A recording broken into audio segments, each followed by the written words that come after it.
Wassy's back. Tell a friend. What's up, dude?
You're hopefully going to get Town of Beginnings tomorrow. That's awesome. Is it going on sale?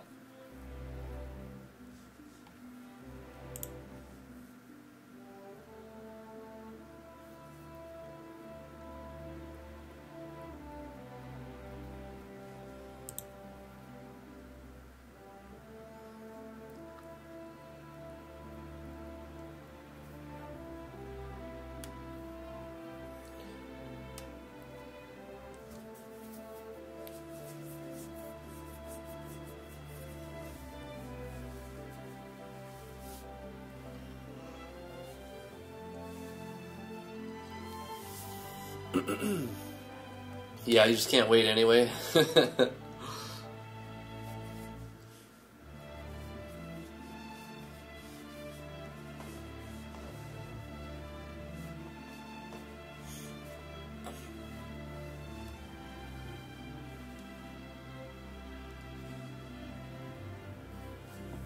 I think I need to start today with an extensive beta test to see if the game crashes at any point, and we'll stop the beta test, we'll minimize it whenever we find a bug, and then we'll fix that bug and then resume playing, and then give a little bit of time for beta testing, since I've done a lot of changes.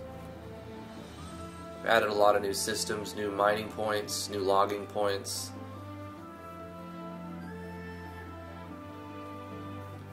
There could be typos, gap window errors, the wrong switch being checked. There could be a lot of problems.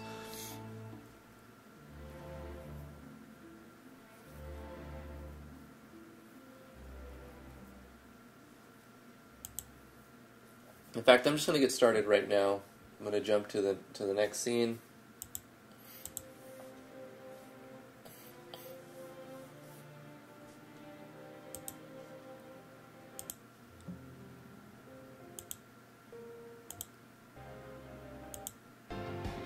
I need something a little more energized this early.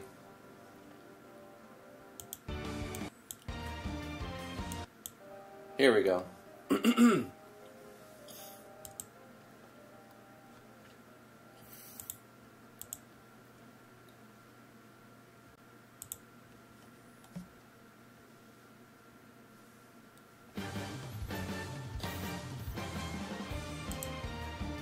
How's it going, everybody? I'm Drifty from Driftwood Gaming. Thank you so much for coming to the live stream. We're going to be working in RPG Maker Envy on Natural Explorers, as we do Monday through Thursday, 10 a.m. to noon Eastern Standard Time. Friday, we're going to be going live, same time, but we're going to be working in GMS2 or maybe a First Impression. I think Archaea put out a new project I want to check out, but most likely just going to work in GMS2 because I don't get a lot of time to mess with it, and there is an audience for it that I'm not really reaching as often, so hopefully you guys will stick around for the GMS2 stuff as well. But for today, we're going to be continuing our work on Natural Explorers. We made a lot of changes. We need to run through and do some beta and just try to find bugs while we're playing the game, and if we find them, we'll minimize and fix the bugs and resume our beta test.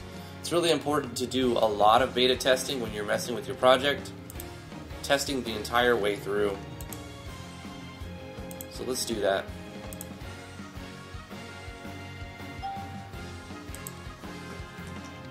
Who's pinging me?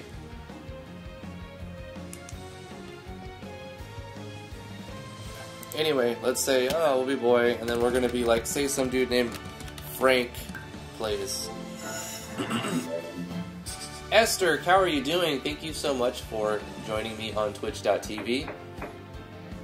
Those of you who are watching on YouTube, please consider heading over to twitch.tv and hitting that follow button if you have a Twitch account. I'm also going to be looking for typos and like structure issues within the text. I got rid of the word wrap, so I'm kind of relying on my own format to get everything looking right.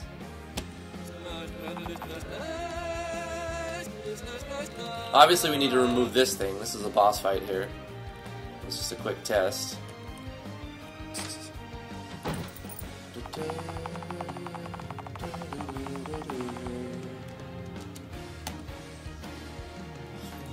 After we, yesterday the power went out. Didn't even get to do my outros or anything. Power went out for about 20-30 minutes. And I was kind of freaking out because I was like, I haven't backed up my project in a while. I needed to back up my project. And I was thinking about that during the live stream, and I was considering even doing that on the live stream. But I was doing some more beta testing.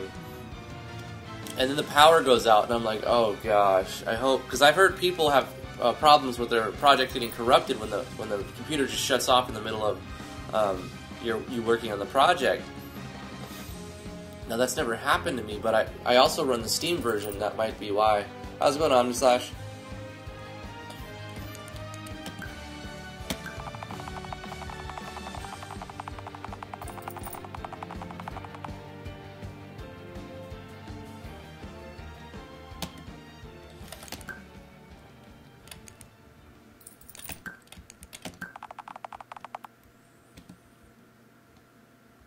Okay, so I see a bug here. I've changed it to read to the bottom because the name was getting cut off right there.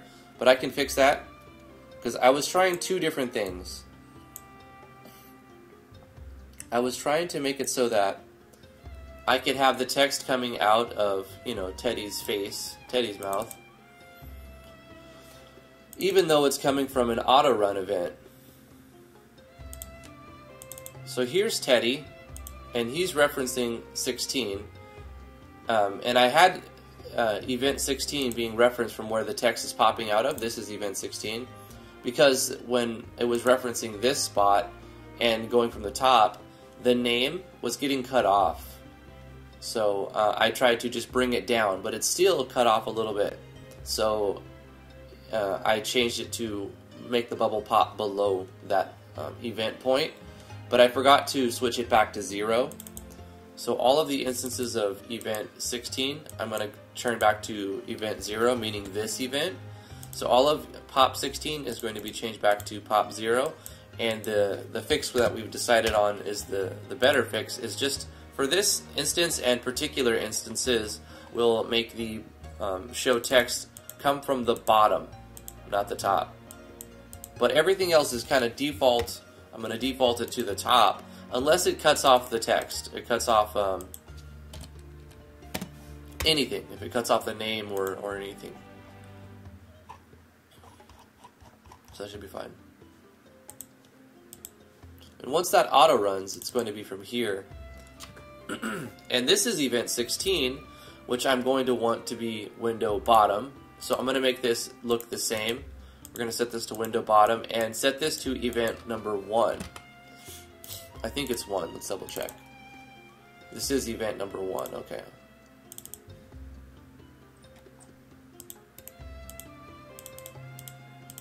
So now there's a consistency between when you talk to him through the auto run event and when you talk to him through just going back to him and talking to him afterwards.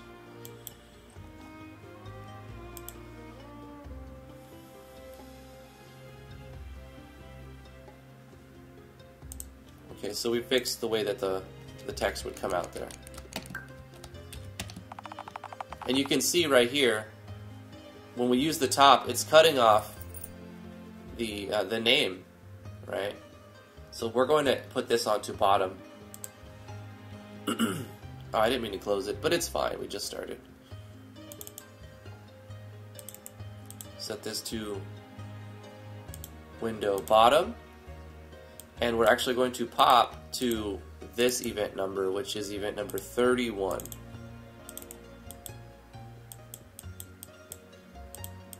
So we raise it up and we change the alignment.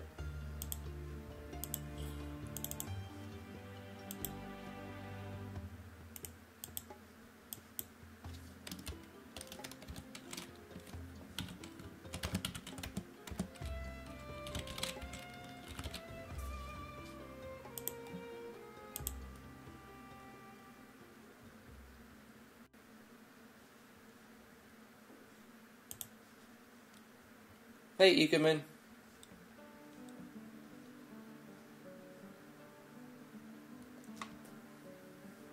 Town of Beginnings? It fits perfectly fine, in my opinion. Like, you're going to be changing your map style a bit. It definitely doesn't look exactly like the RTP, which is good. You don't want it to. But it doesn't completely clash so that they couldn't fit in the same game. I have some maps in this game from RTP and some maps from, what do we call him, Frank? And some maps from the first seed material.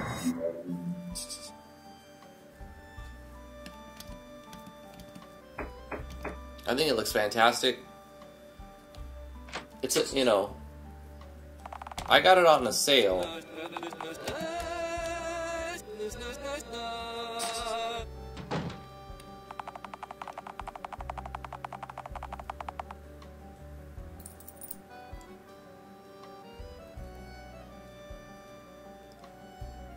I can change this so that Teddy's on the first line, and then Jump Scares here is on the second line.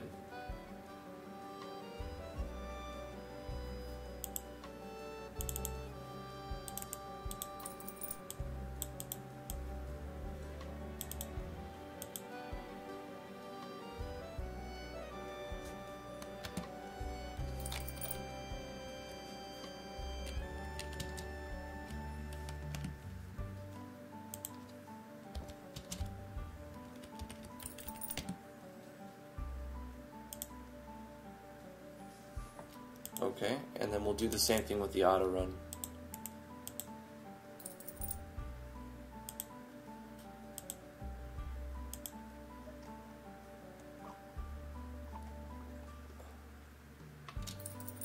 It's actually not even on this one, okay.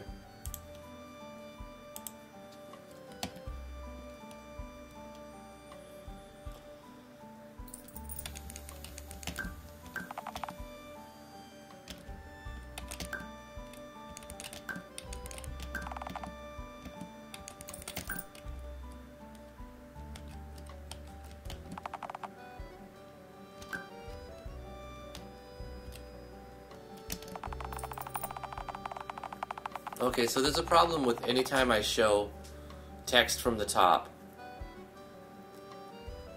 Because the name pops out above it when it should pop out below it. Maybe I can just change the location of the name.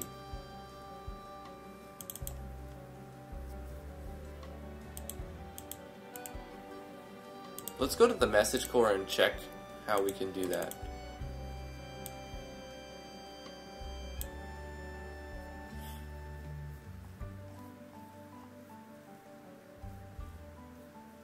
Name, name center, name right, but what about below the text?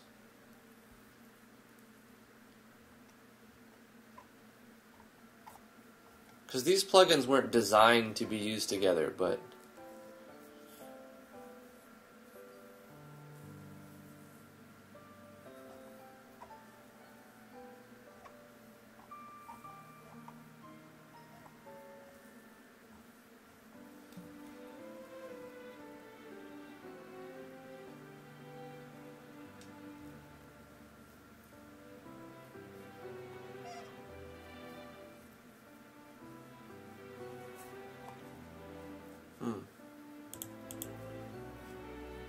Maybe not.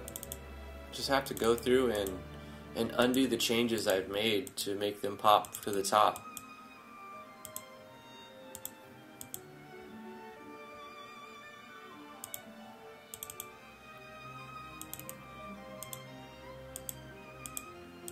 It's a shame. It really is only a problem when you have a lot of text, like this would make it cut it off. The fourth line would cause the text to get, the name to get cut off. Why do I keep closing it? I need to keep it open. Hey, Lockwork, how are you doing? Let's be a girl this time. It's gonna be Ellis.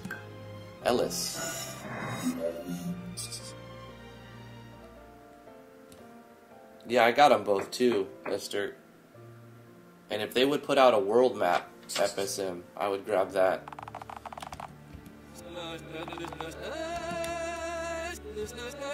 If they put out any work, any more that's comparable to their previous work, then I'd probably grab that too.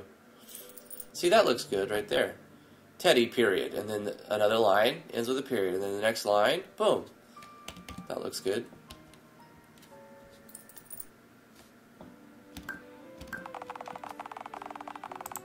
And now it's coming out of Teddy's mouth, and you can see his name.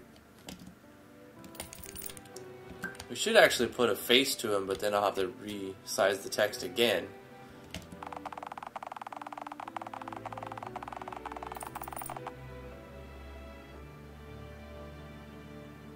Some interesting things. So after interesting, we need to put an enter. Let's not close it. Let's just modify it as we see.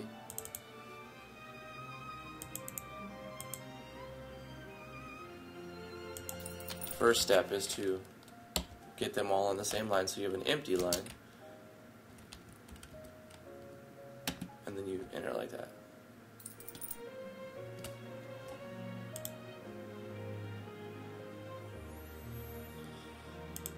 Okay, and we'll continue on.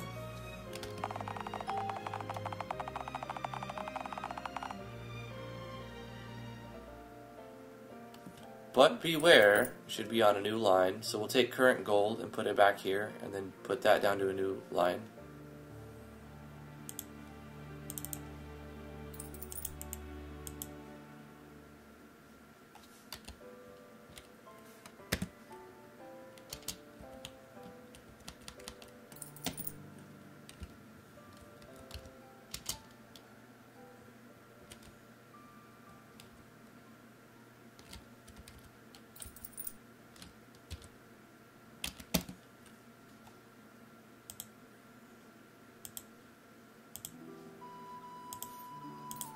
Okay, so that should be fixed up.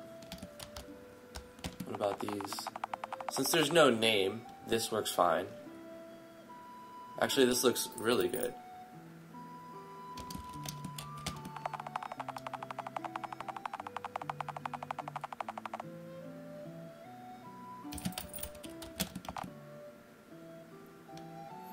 Overlaps with the gold window a little bit, but it's not bad.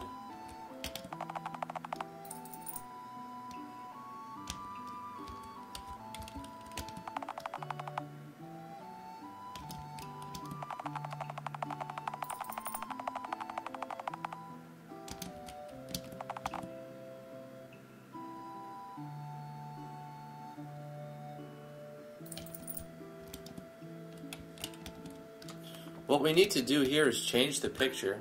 So let's update this to one that Royal sent me.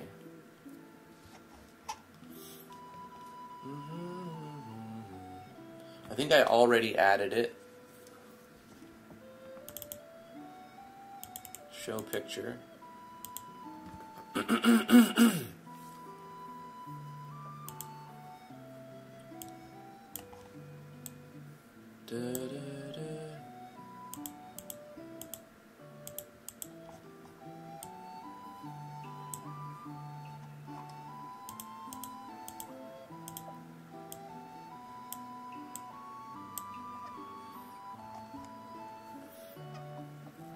I guess I've not added it. Okay, so I've got to find that picture somewhere. I have a better picture for this. which will be updated, needed to be updated at some point. IMG, did I put it in maybe use somewhere?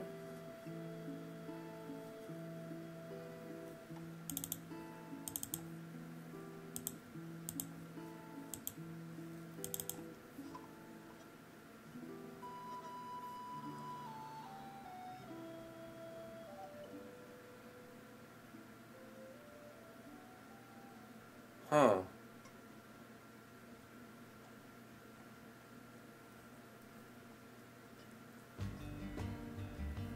I could scroll back through my Discord chat. I definitely saved it somewhere. Not sure where I saved it. Another world map that somebody created for me. A picture of it. Hey, Pecha, how you doing? We're going through the game and fixing typos, bugs that we find, spacings, any grammar issues, any problems that I come across while I'm beta testing it. Just minimizing the game and fixing it systematically. I'm going to have to open up this and look at some of my messages for I'm going to scroll up and try to find the world map. Here we go. Let me open this original, save the image as again, and put it where it needs to be. The right folder, my RPG Maker.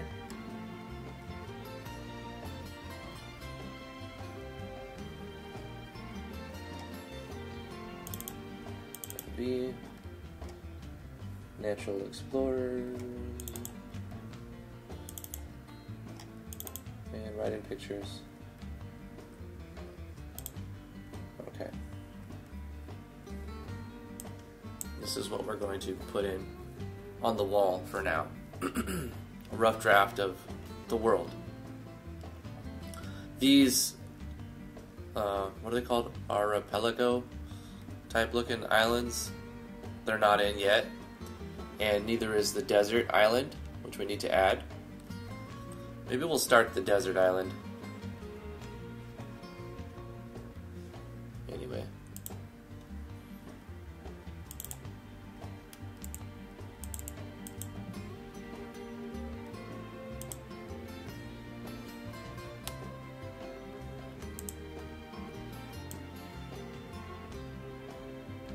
Maybe we need to say, okay, save the game, and then open it again.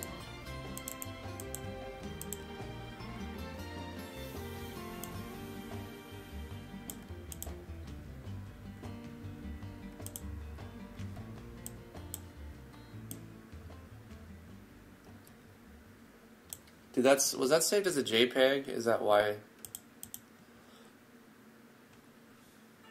Probably have it in there twice now. It needs to be saved as a PNG. So I can just open it up inside Photoshop and save it as a PNG. A little bit of a hassle.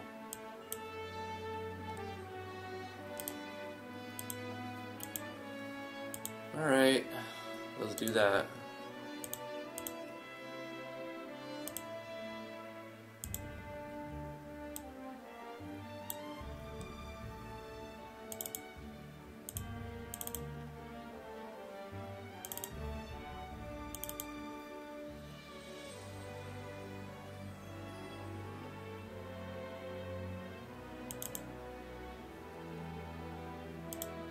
Yep, saved as a JPEG.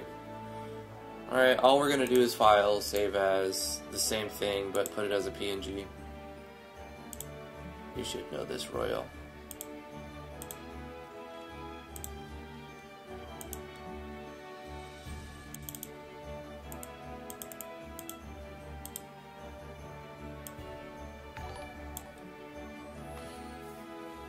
What do we got? Yeah.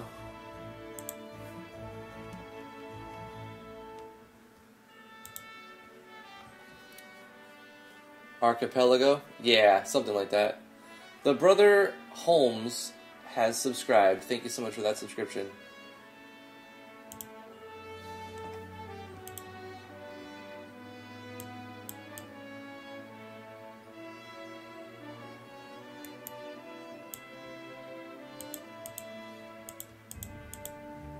once again, we need to save and reload the show picture. There it is. Hello. A little bit of a lag there. Why do we have this giant black screen?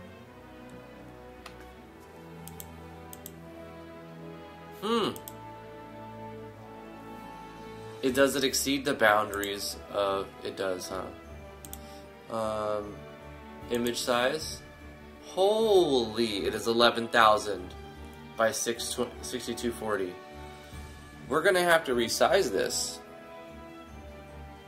Which, it's fine that it's this resolution. We can always shrink it and it doesn't lose quality. So I'm okay with this. You can add more detail. However, for putting it in the game, it needs to be smaller. I can take sections of this and put them in as full resolution, which is great. I should have paid attention to that. What do I want to do here? I want to remove this one, actually, from the database, because I don't want it to try to load something so large.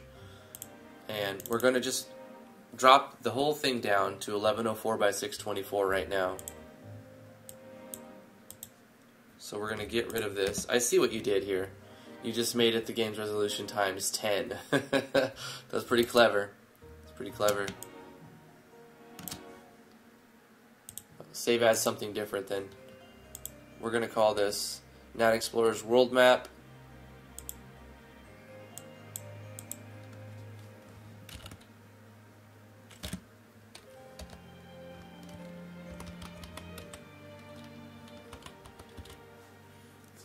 That resolution version of it.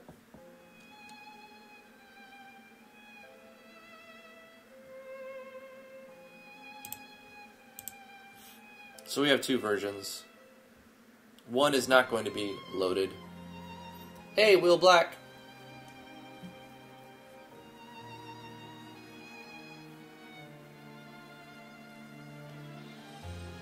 Let me get this up here.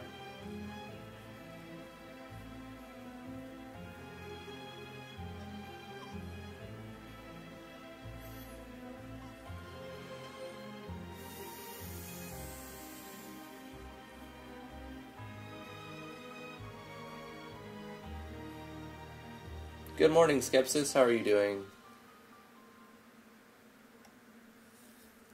Yeah, Charles and Nico, this is the idea of the world map. And instead of just using a print screen from the game, we're having...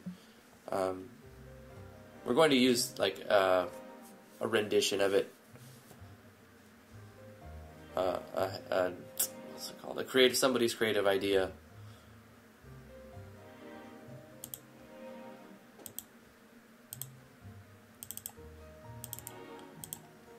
So let's switch this with this.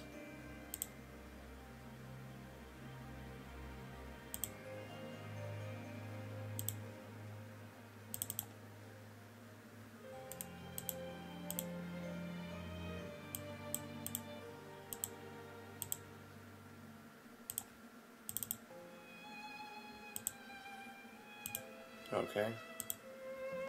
I want to see it in game, actually, so I'm going to restart.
There it is.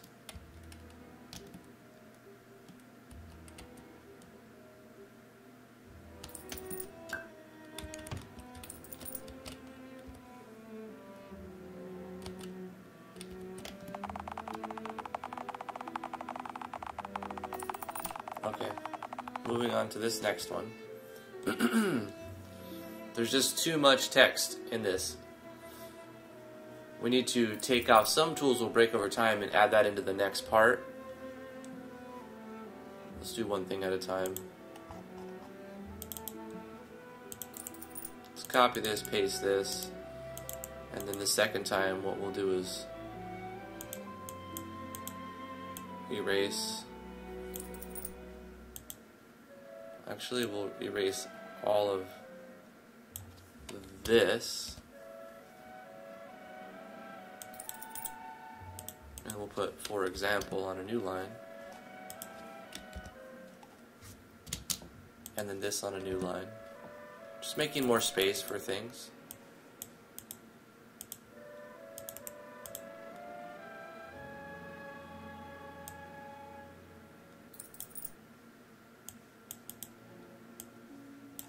We can get rid of that, which lets us have more space. So just go like this.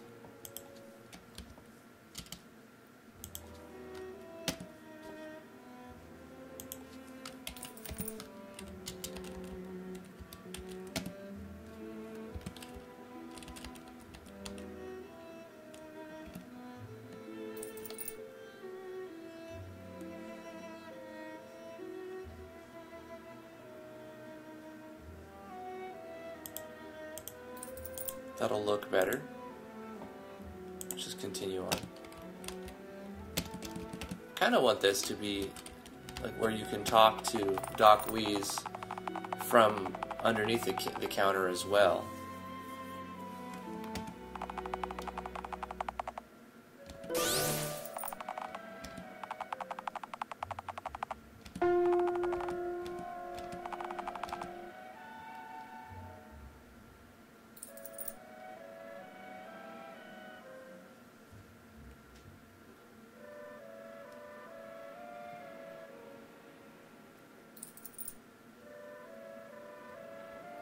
Okay, let's put determined by on the third line, pushing this out.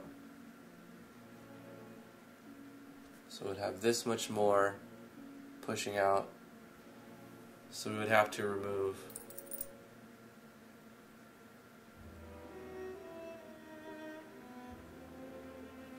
unleash these as well, and that would fit perfectly.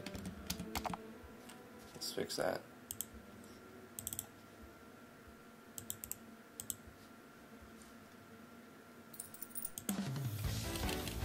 To make this work, if you press enter on the third line, it'll erase the fourth line, so we bring the fourth line back to the third line, and then we can press enter at that point.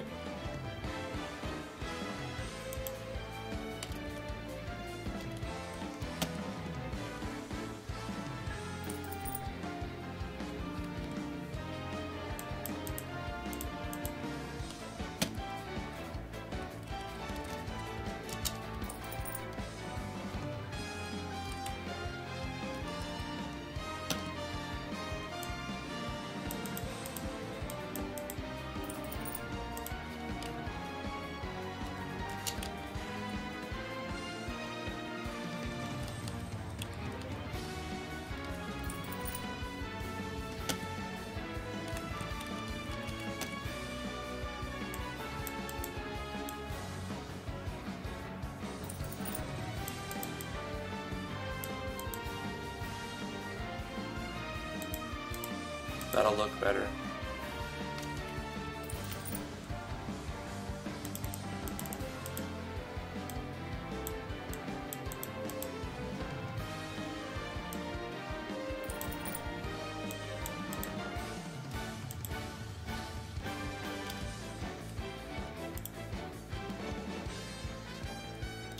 Let's actually emphasize this real quick.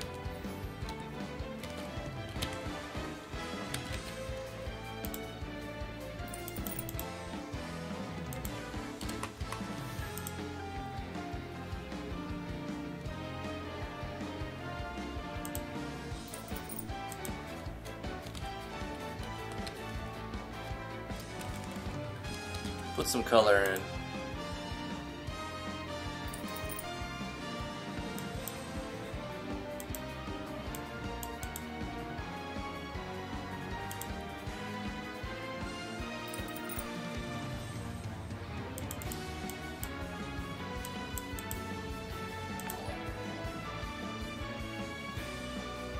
Fox donated Canadian $10 through Super Chat. Bo, thank you so much for that. Appreciate it, man.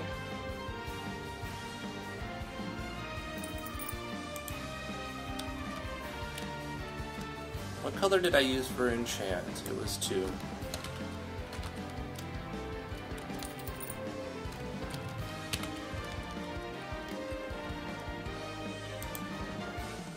And to reset the color, you can do /C0, but it defaults to 0, so you can just exclude the bracket of 0, and it'll just say return to default, which would be 0. So you can set your color, and then whenever you want to change it back, just do /C for shorthand, and it'll work the same.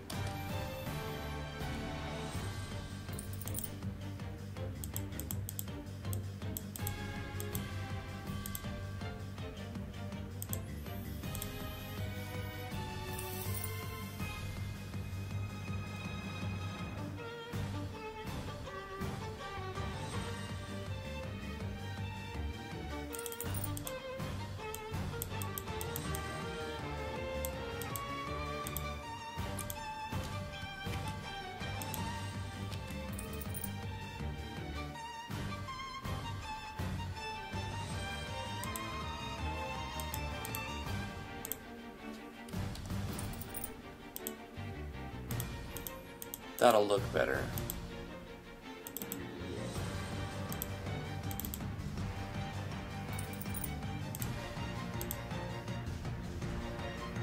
Let's continue on.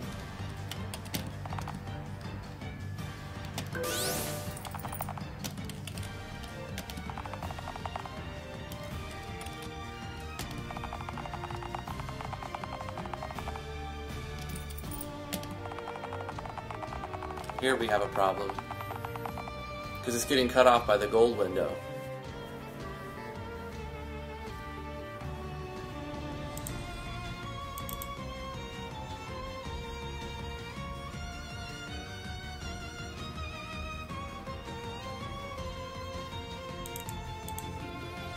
So we'll have to go to bottom on this one.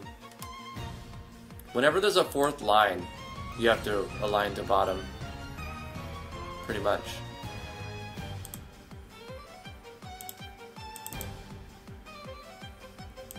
What about the next one? That's fine.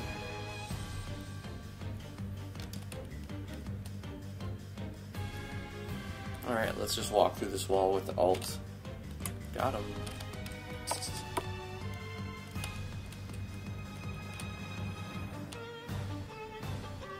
Alright, let's buy some stuff. I actually need to get to town. We're gonna starve. Do we have any? No. Your character is starved. Yep, I noticed that. Okay. Let's go into town. Let's go to the dude. Traveling merchant will always sell food rations. Just get 30 of them, 40 of them real quick. For now. He's selling wooden logs, so this is a good idea to pick some up. Usually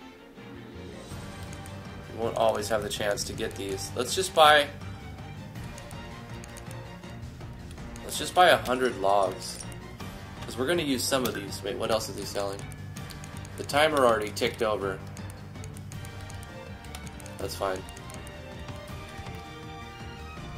He sells 6 random things, but we might have the money and the logs to do this. I'm looking for grammar errors, spacing errors, any words getting cut off, something not looking right, as well as bugs in the game.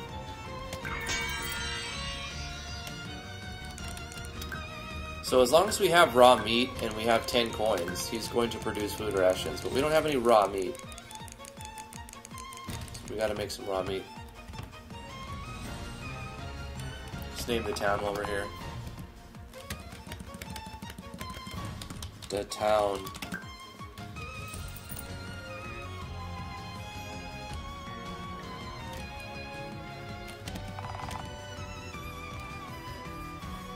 It's raw meat, leather, wool, fertilizer, but requires fertilizer every minute. Is this producing? This is not very clear. It's like provides. We died. We bought food, we forgot to eat it. So we have to restart, but that's fine, we can test some other stuff. I need to change the text in this to see if it requires fertilizer or if it's providing fertilizer. You starved to death, yeah. Oh, it requires hay and produces fertilizer. So I need to update that to show that it also requires hay. BoFox says, this is my first time live with you. Always miss you with these time zones. Sorry about the time difference, Bo, but thank you for joining me live. It's really cool. Really cool of the super chat and just you being here. I died in my own game. RIP. That's fine. It's because I'm not paying attention to it too much. I'm more or less looking at a detail and then going back into the engine editing. I need to change the text on the world map, one of the events here, real quick.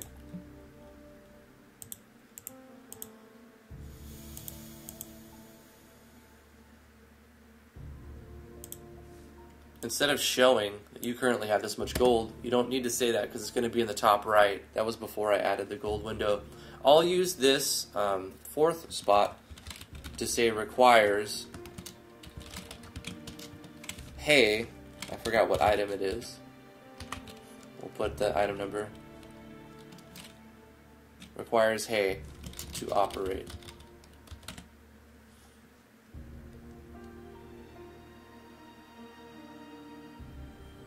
So now I need to go into the database and look at what item number hay is. 64. So let's reference that.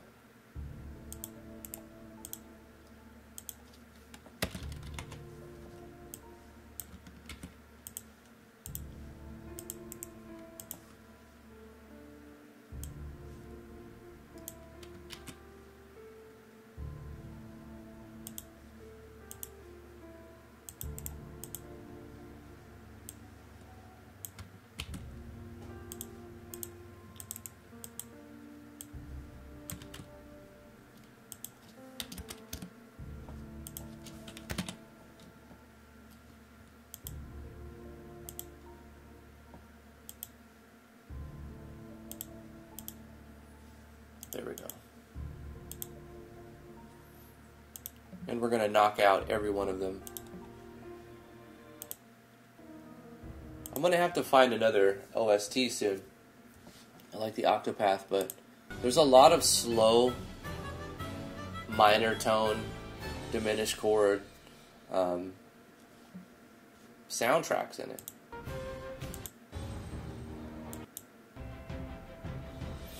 I need something to change it up and find something more upbeat. I love this soundtrack. It's great.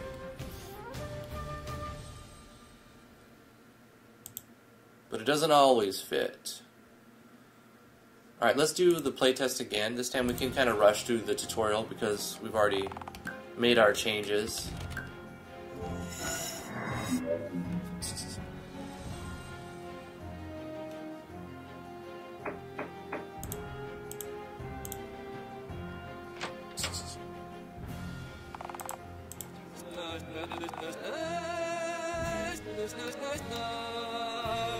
Am I interested in Fire Emblem soundtracks? Yeah. There's a lot of soundtracks that I like. Some of them have been claimed. Omni, the Final Fantasy ones, a lot of them get claimed. Don't ask me how or why.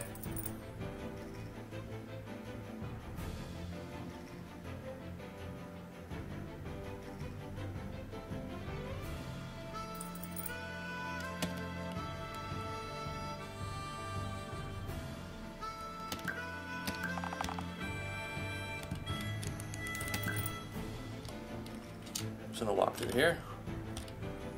I've changed these guys, I want to see.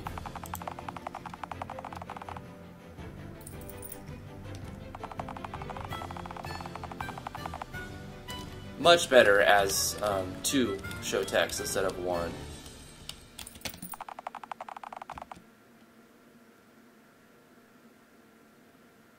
Could actually take the last word here, will, and put it on that line. It's such a small thing, but I'm gonna do it anyway because it's sort of the idea of what I wanted to do today.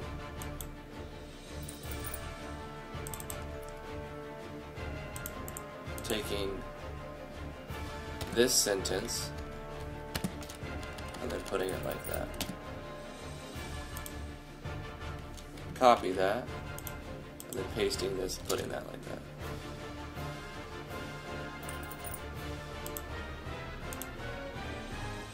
Just to make it look as nice as possible.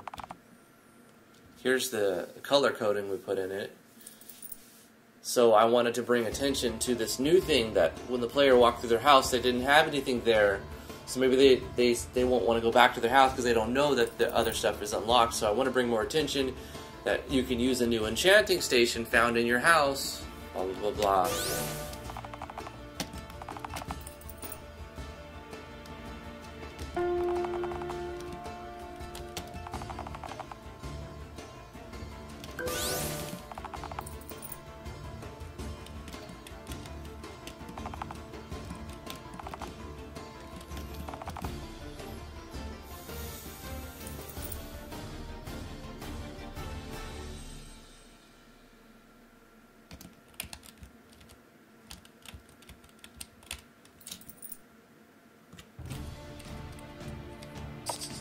I'm holding Alt to walk through the walls.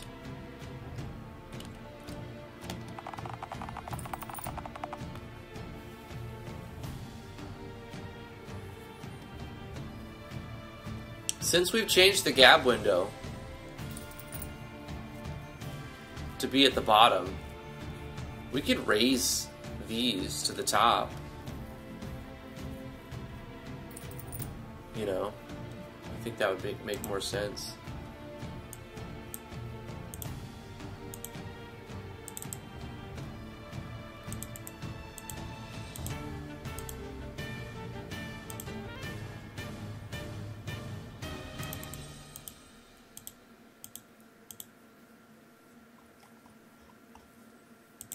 In fact, we can even set these to be like a dim window.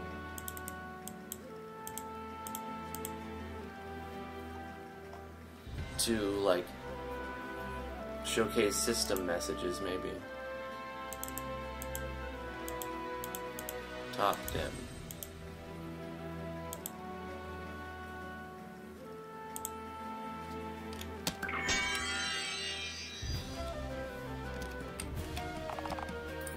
I like that better.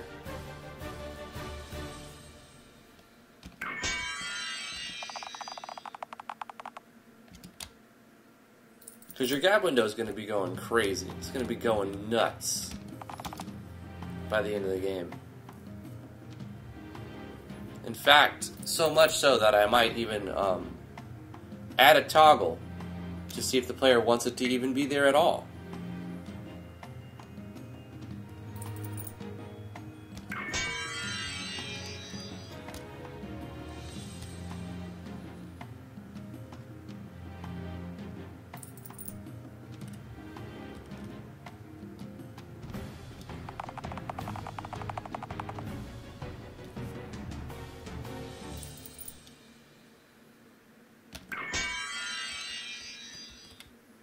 So we ran out of tools. We're going to have to buy some tools.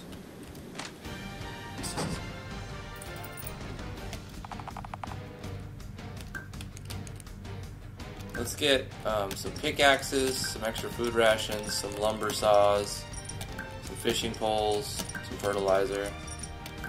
Oh, we need to put hay in here. Let's get a sleeping bag and a portable tent to test that event as well. We ran out of hay and the farms have stopped. Oh, but it's still running that. It's running that constantly. We didn't turn a switch off. We have to close it.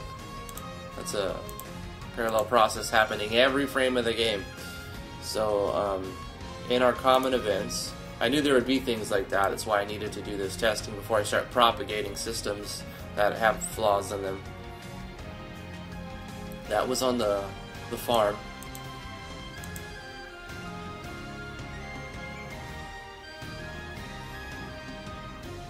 So if the party has hay,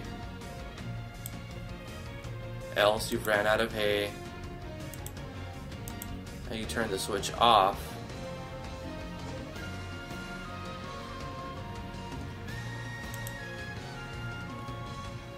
It's running this over and over and over, so something is turning this timer back on, even though the switch is turning it off.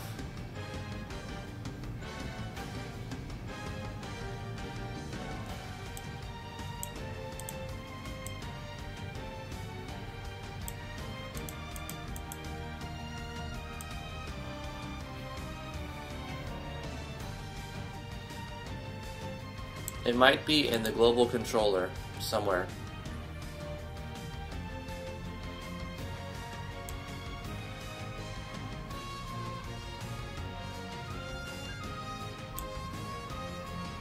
Exactly. Here's the problem. I'm checking to see if the party has fertilizer, but turning it off if they have hay. So it's turning off on, off on, off on, off on through two different parallel processes. What I need to do is change this to make sure that it correlates with the other thing that I'm doing, which is checking for hay, not fertilizer. It used to be, before I changed it to hay and the farm produces fertilizer, that the farm required fertilizer. But now it requires hay and the farm produces fertilizer. So we'll change this from requiring fertilizer to requiring hay as it should be doing. That'll fix that bug.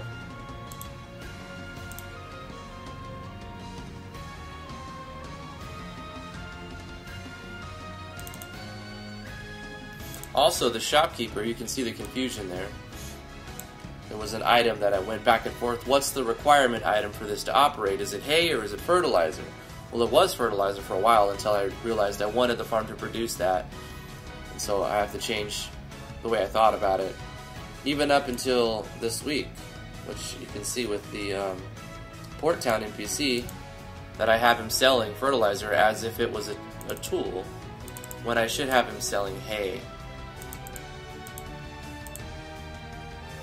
Because that's sort of the required thing needed.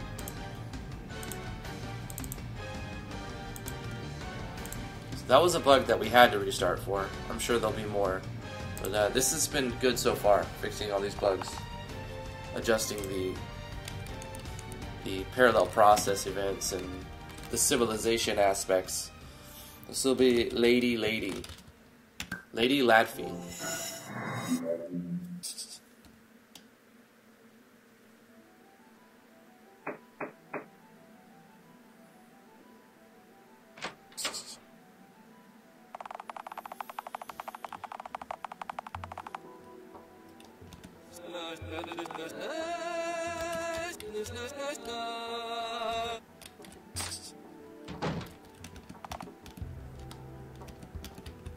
Let me see if I use page up, page down to skip things. Holding Alt to jump through the wall.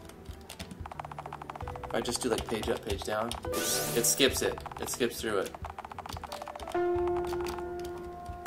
But it still did all of the things that it needed to do, even though you skipped it with page down.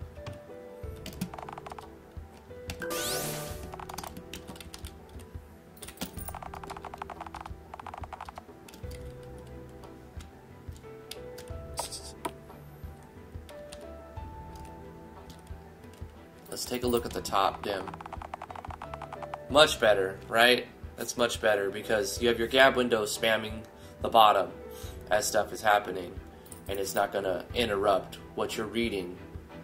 I like that better. So I'll carry this process with a dim screen background on the top instead of a text box on the bottom where the gab window has been moved. See, this was the old way that we're going to do it. So let's replace pretty much all of them now.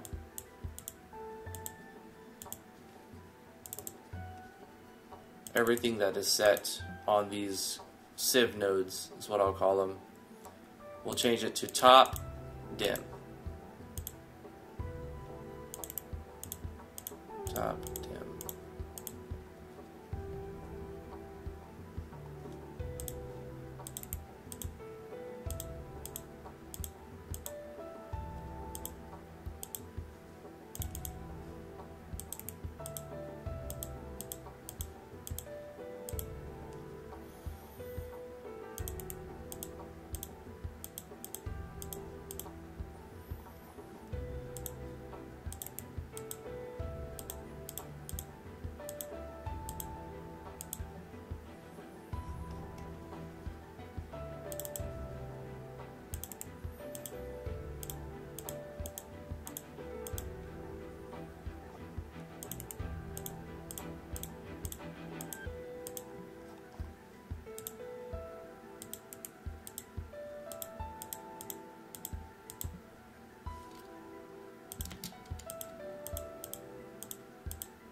Nice.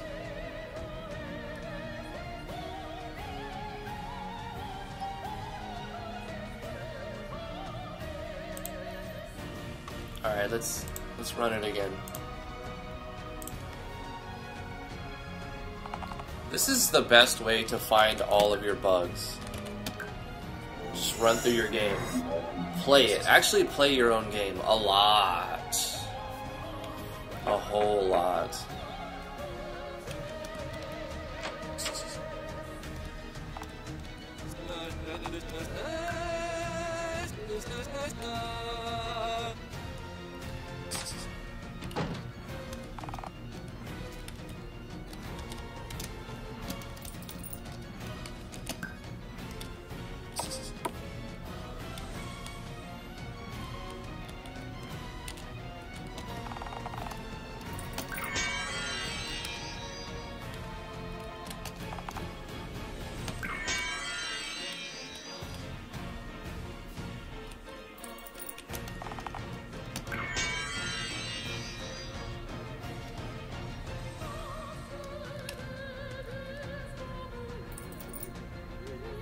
Well, see, this is the Octopath Traveler OST.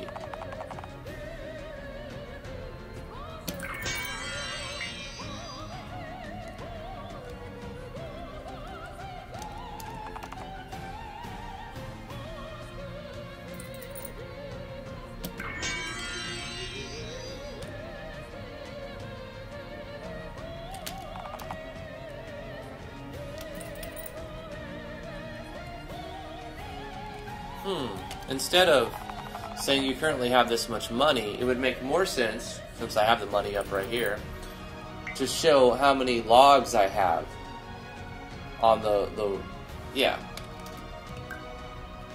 We still have that bug with the face graphic. It seems to only be affecting the battle toaster. It loads the second time every time. I need to put in a preloader core. I should just spend $5 on that preloader.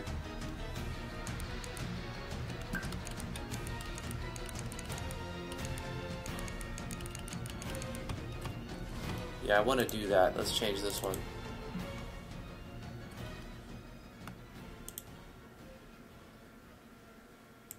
Right here, we're going to say requires item icon for whatever the saw is.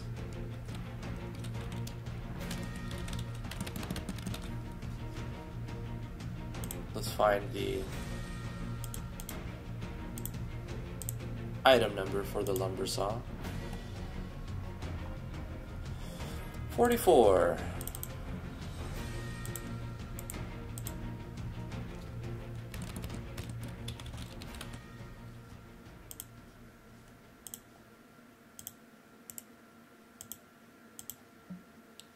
And instead of controlling players' money here, to show the players' money,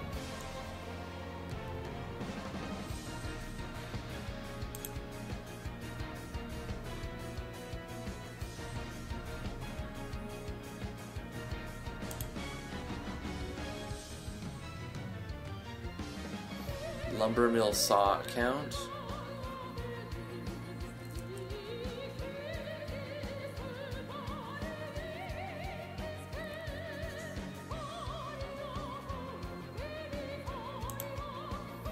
Set that to the game data, the number of lumber mill saws we have.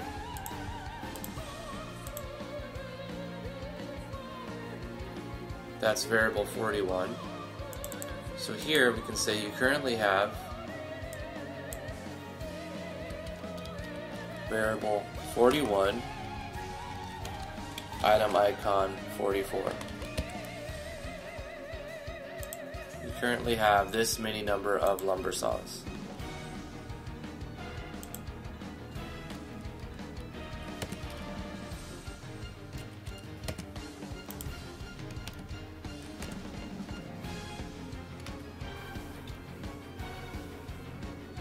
The tools needed to operate the thing. I could also go another step.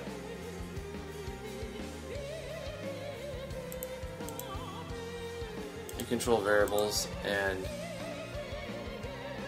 count the number of logs the player has.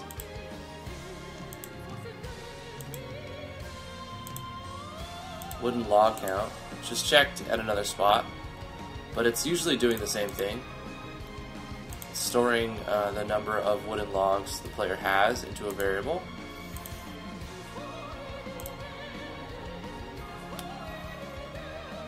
That would be variable number 94. So we can say comma variable 94 item icon 17. I think this is for wooden logs.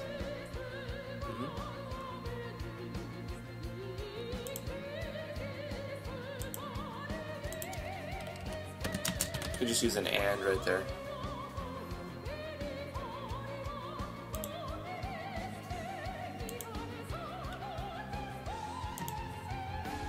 We'll copy this for the other spots as well.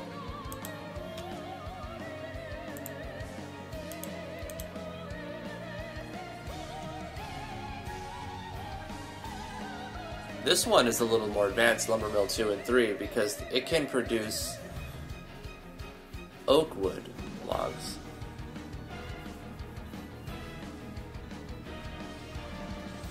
So, once again, we're going to remove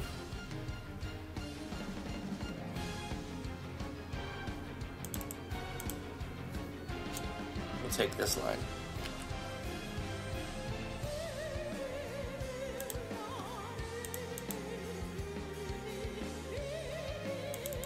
This is actually a bug here, because it's going to ask the player if they want to purchase it after they've purchased it.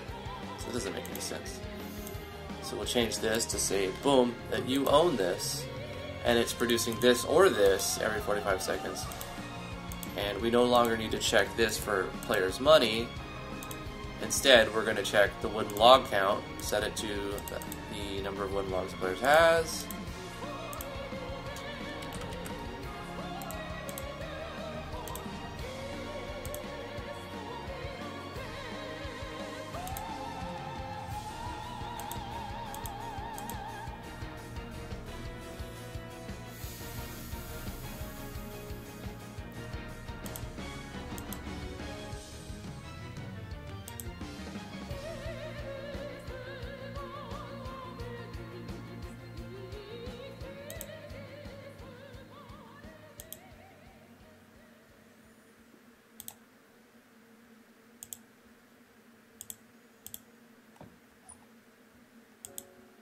Same story with the lumber mill saw count. Setting it to the number of lumber saws the player has. But we also need to do one more control variables here. We'll do another one. We'll call this one oak wood. Oak wood count.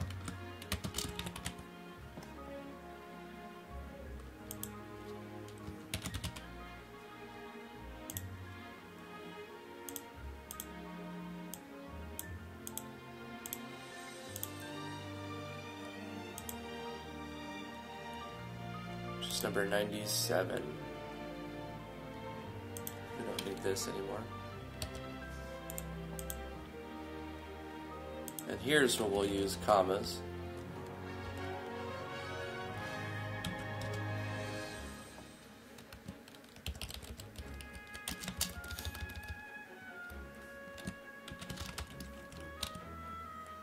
Variable 97. Item icon, whatever the oakwood log item number is, 82. Dang it.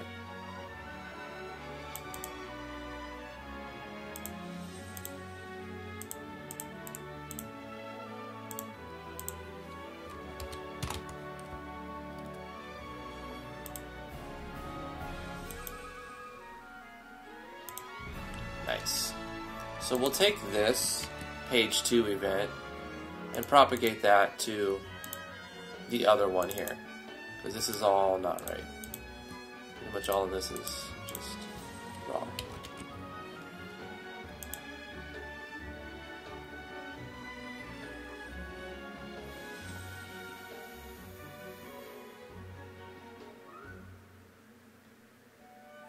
The mini labels could be updated as well.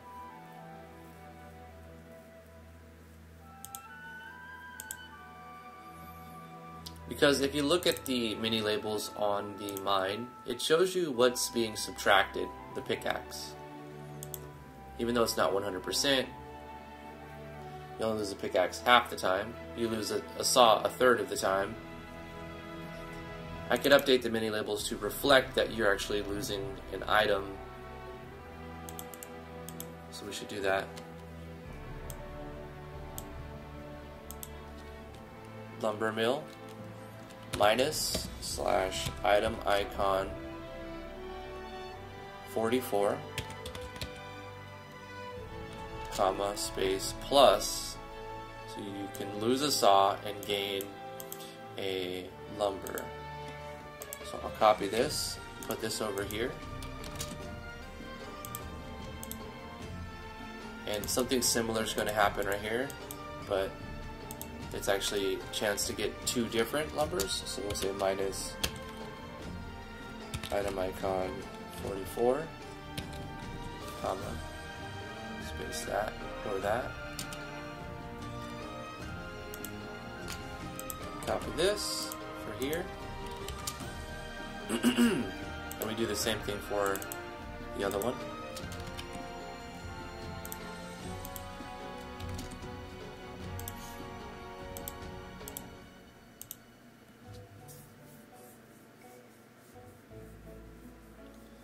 Will Black says, just need to remind that when you play it, to try as many different things as possible to try to break it. Exactly.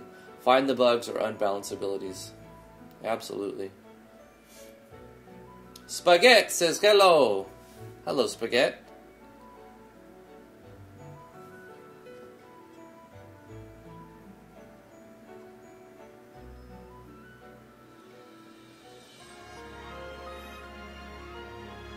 Omni Slash. Why so passive aggressive, bro? I mean, God forbid someone get paid for their work, you know. So what? She's charging for her plugin. How many hours did she spend on it? You don't have to use it. You don't have to buy it.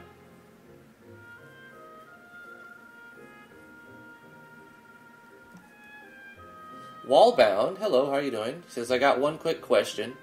Once your game is complete or ready for beta, can it be exported to HTML5 like you can in RPG Maker MV? Yeah, sure. HTML5, not a problem. Android will be harder. I don't know if it can get put on Android unless I change all of the M4A, actually take out all the OGG, export them as M4A, upping the file size, making it kind of less tangible for a mobile game. You can put it on Android, but I doubt I'll put it on Android. It's just going to be HTML5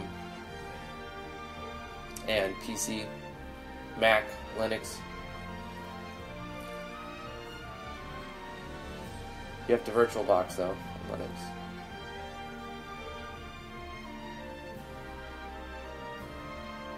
So PC, Mac. I'm just going to advertise as PC, Mac on Steam.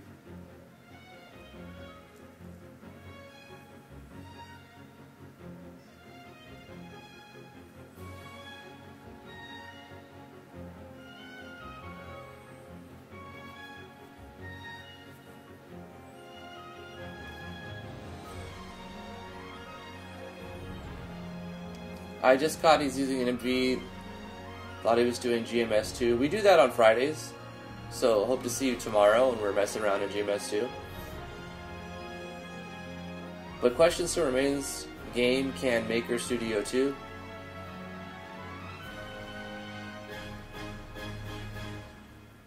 Borrow B says, I would buy it if it's great.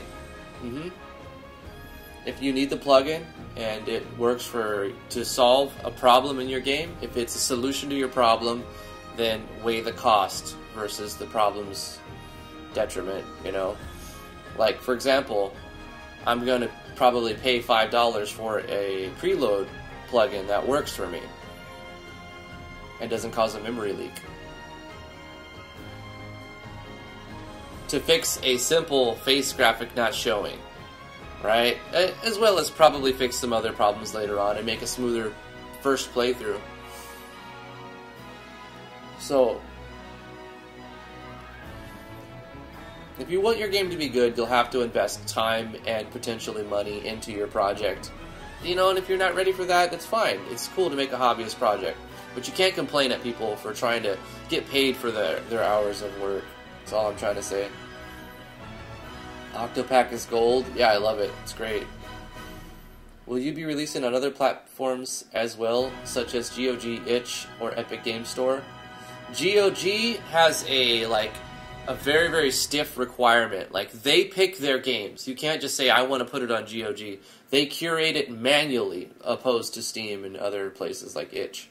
Itch, I don't know how their fees go.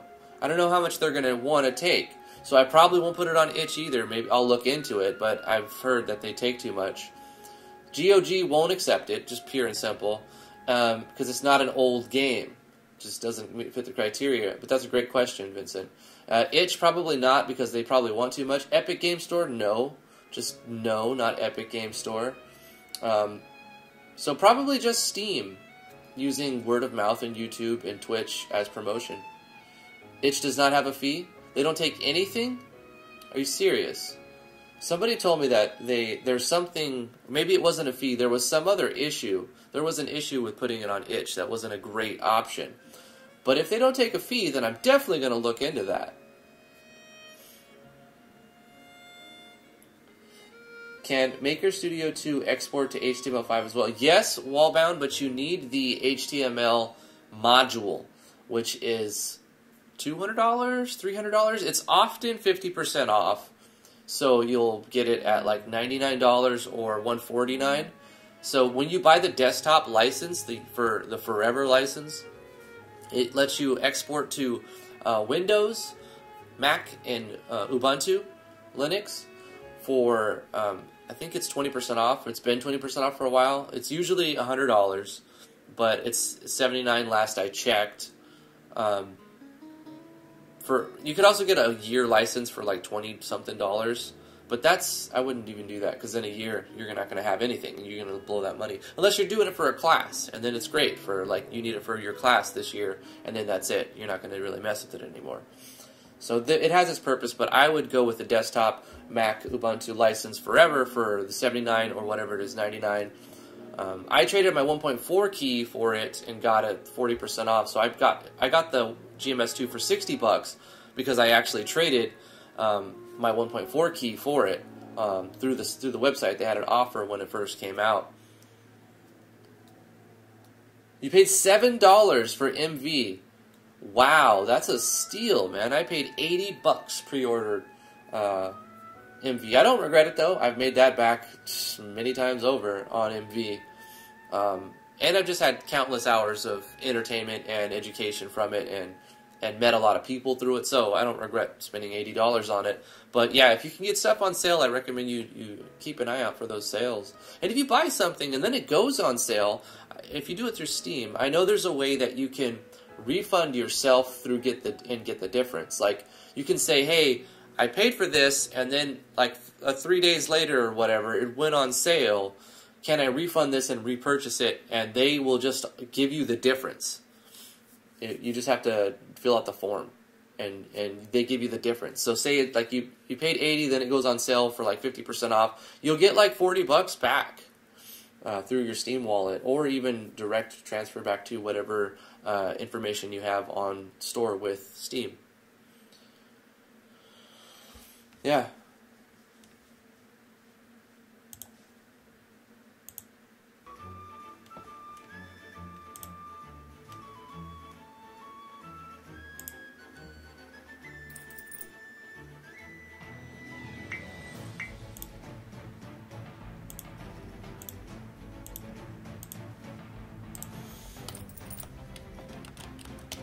So we updated this so that it doesn't show you how much money you have. I kind of want to look at the changes we made to this real quick as well.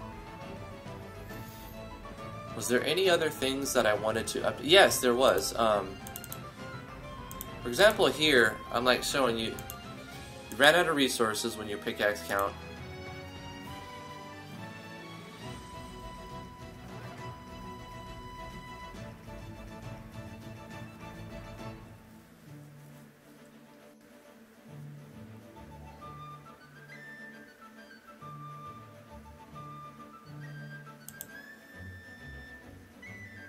Hold on, this is just a weird little thing.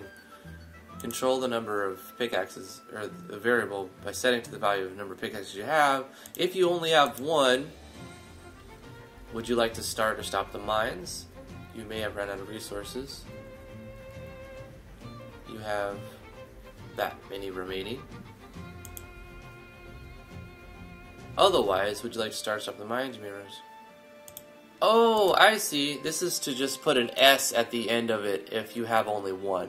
You have so many, so pickaxe remaining, you have one pickaxe remaining, or you have 5 pickaxes remaining. That makes sense. That's what that's there for. But what I'm looking for is when you interact with things, is it going to let you know?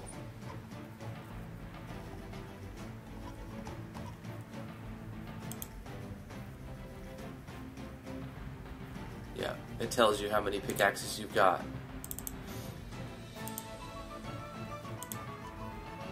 And this would be the same pickaxes. So the mines are set up correctly. Except I'm not even allowing to pause on the quarry.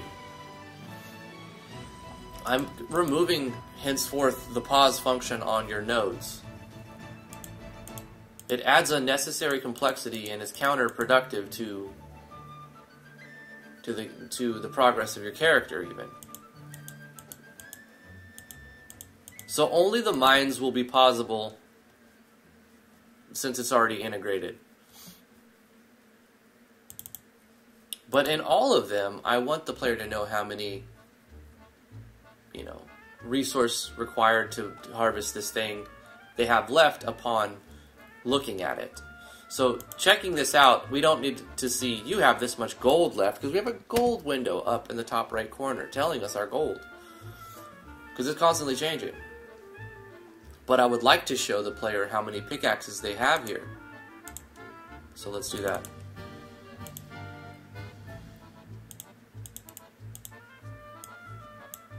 Copy this. We just need to use pickaxe count. So we're going to take that line, put that in there. But we're also going to take this control variable over here. Copy that.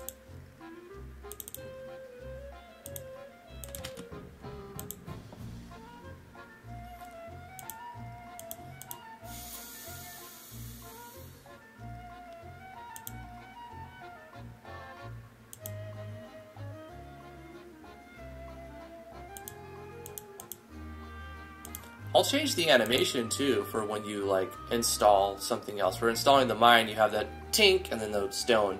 And I've propagated that animation through installing anything like any Civ node, like the farm or the docks or the lumberyard. But I want to add new animations for those as well.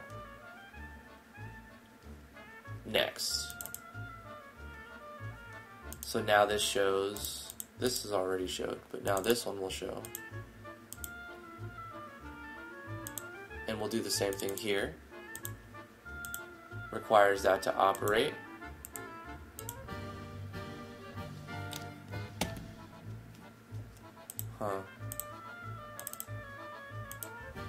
Provides that. And I should also say requires. Item icon 1. And then you have that many remaining.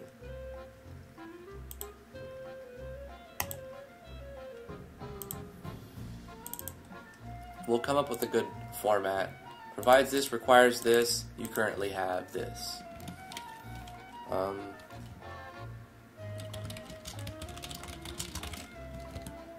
Variable, whatever we choose, item icon of 64 remaining.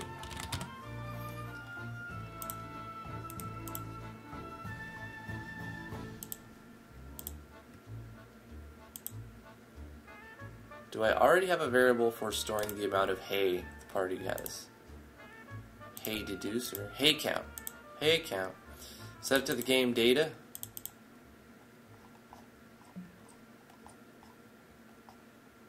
The number of hay the party's got.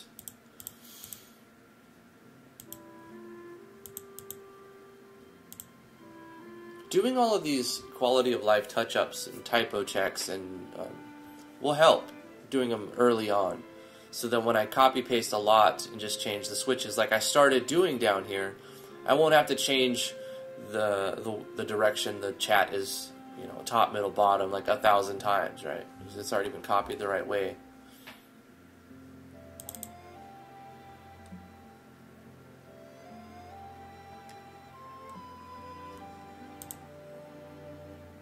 Eliminating some redundancy, showing in a text box how much gold you have when you have a gold window open.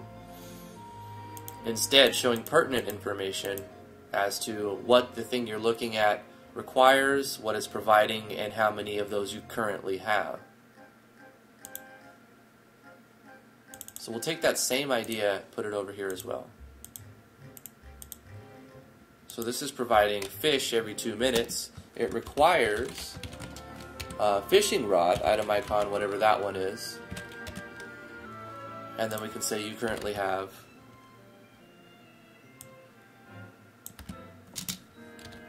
whatever variable we're going to use for storing fishing rods.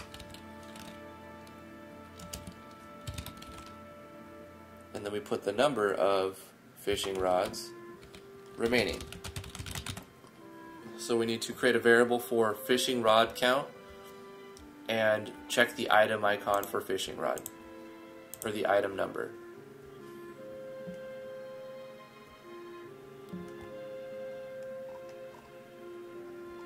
Fishing pole, 35.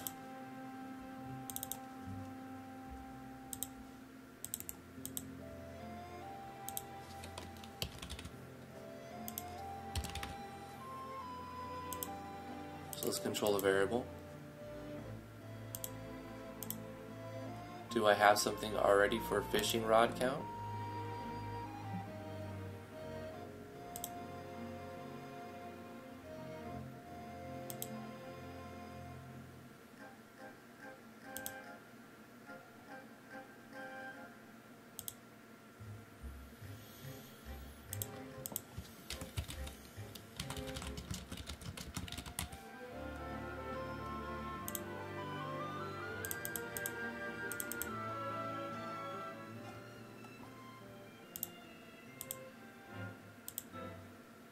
I'm going to change this to fishing pole.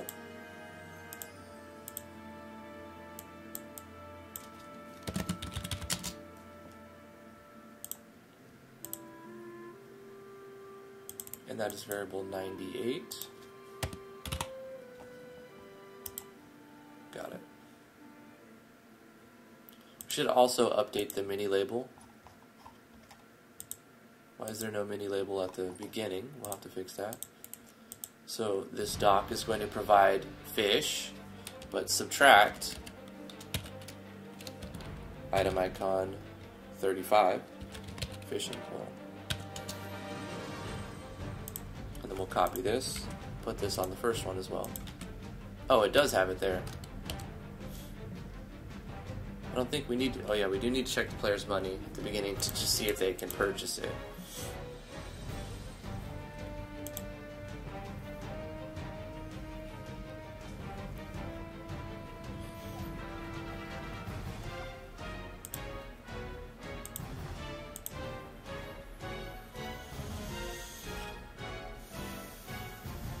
Okay, that one's done. Did we already do these? I think we started with these, yeah. So we're updating the labels, the mini labels, to show what they're actually taking. This is the one that we forgot. Minus, item icon, 64.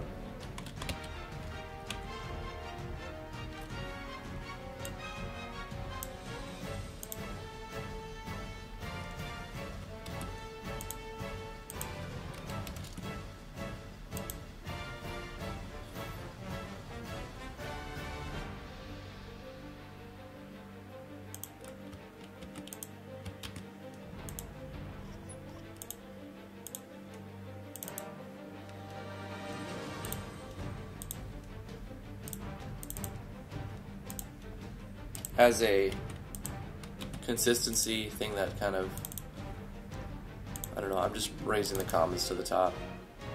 Actually doesn't matter. I'm just trying to make it look cleaner and easy to deal with, easier to deal with.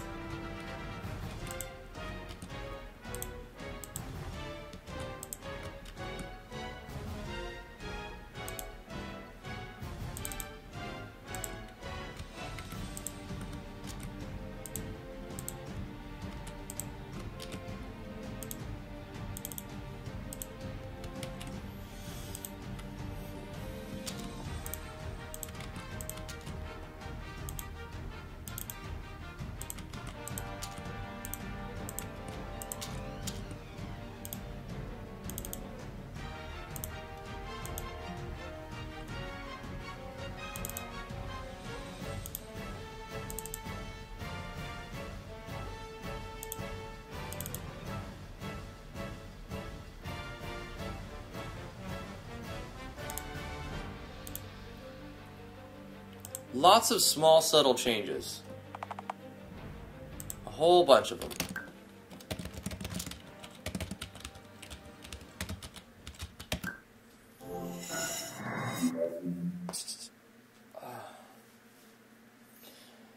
Maybe Yanfly is Olivis? No. Yanfly is not Olivis. Olivia is clearly a different person. If you listen to the way they speak, you can discern that.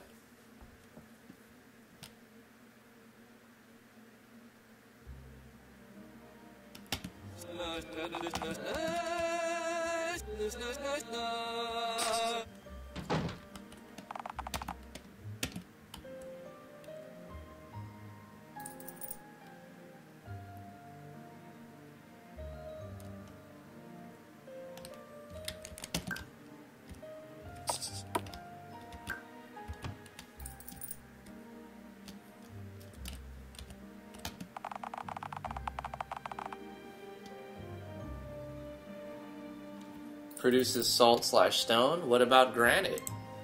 Let's see. Produces salt, stone, salt, or stone, or item icon for whatever granite is. Just put one for now. Every 30 seconds. Let's find the item icon for granite.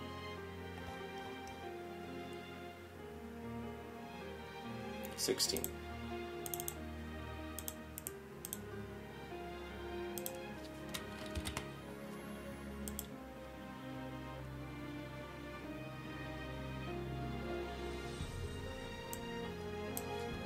Requires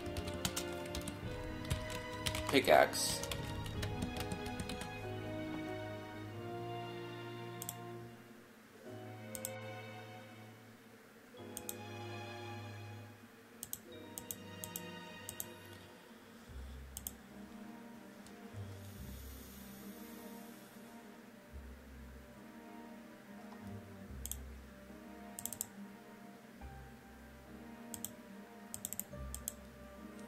Produces that, or that, or that every 30 seconds.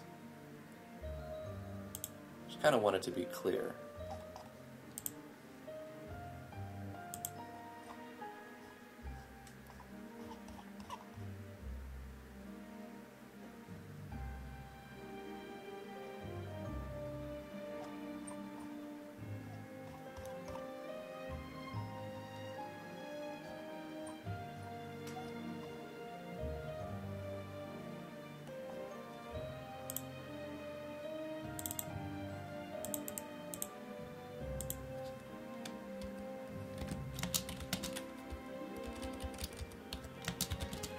I know I was putting slashes to save space, so I need to see if they still fit and look nice.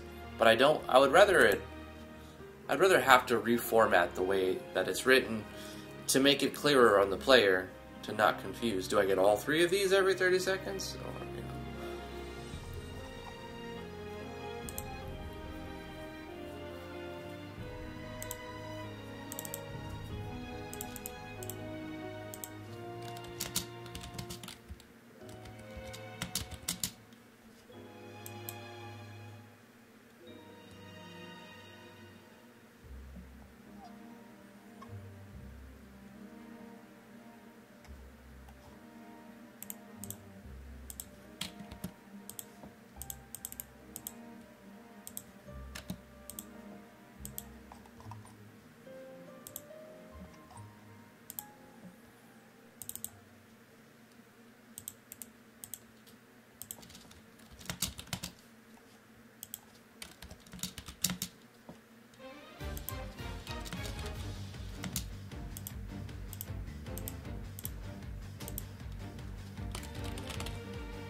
requires blank to operate. Yeah, let's change that.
Devin Scott. Oh my god, dude. What's up, man?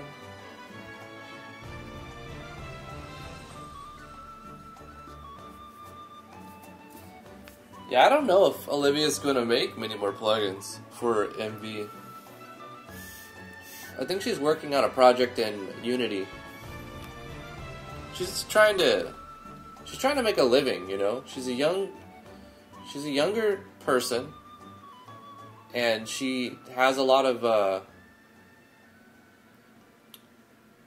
problems in front of her, and that she has to figure out how is she going to make money, right?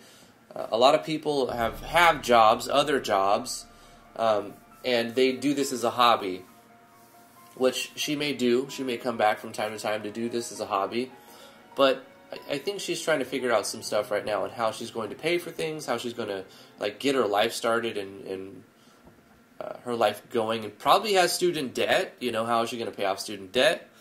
So I don't blame her choices in the slightest, really. Like, it's you know, it was a predictable outcome, really. Like, the fact that she gave out so much for free in the beginning was shocking to a lot of people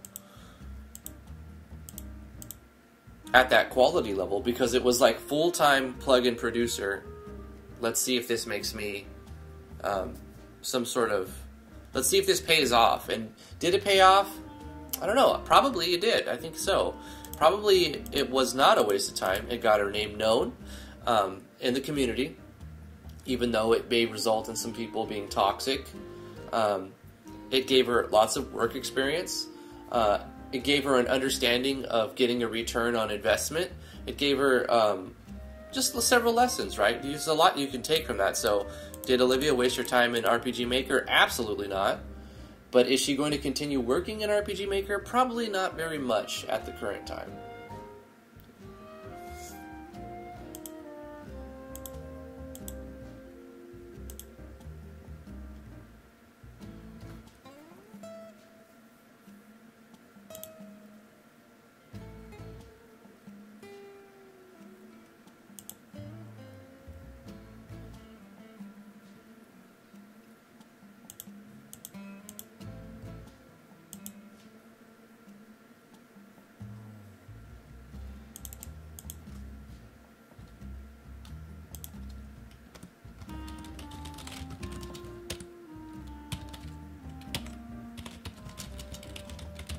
Okay, so I've pretty much gone through all the Civ nodes.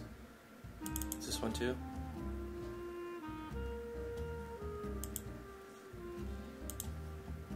One more.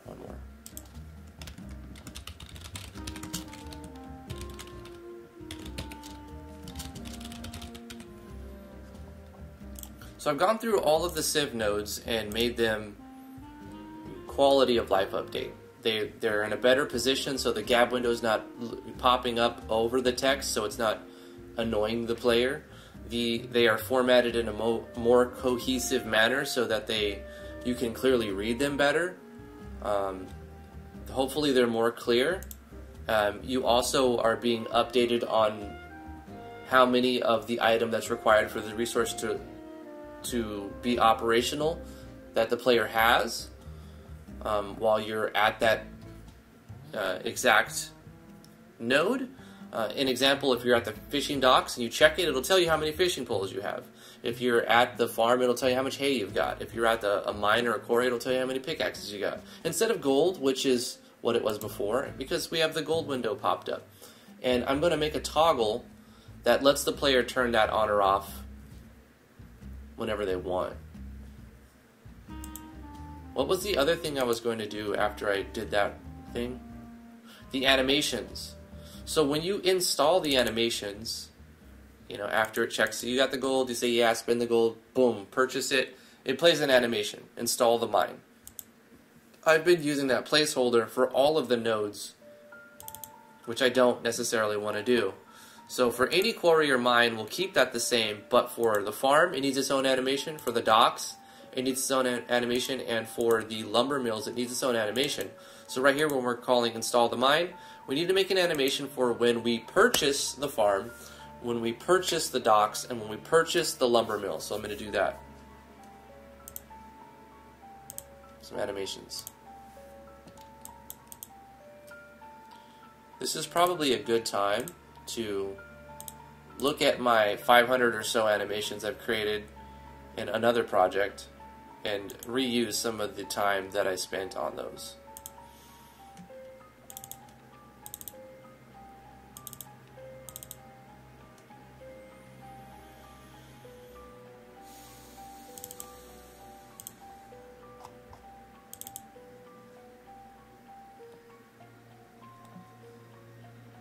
course, they won't be the same. They'll just be probably just copying the pattern, some of the patterns I created. I didn't make 500 patterns. I've made 500 animations or so.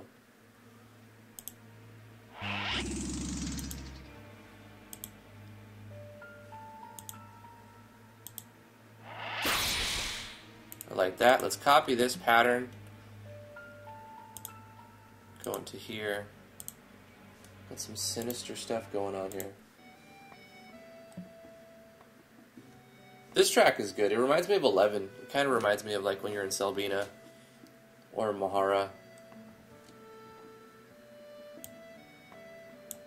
Speaking of Final Fantasy XI, there's a free server called Eden. It just released like not even a month ago. So everyone's a noob running around in the Doom. I mean, there's some 75s already, of course. You're going to have those hardcore people that never... the no-lifers. But it's pretty cool. I mean, it's really a blast from the past. Nostalgia trip. Let's pick a random thing. Animation. For both of them.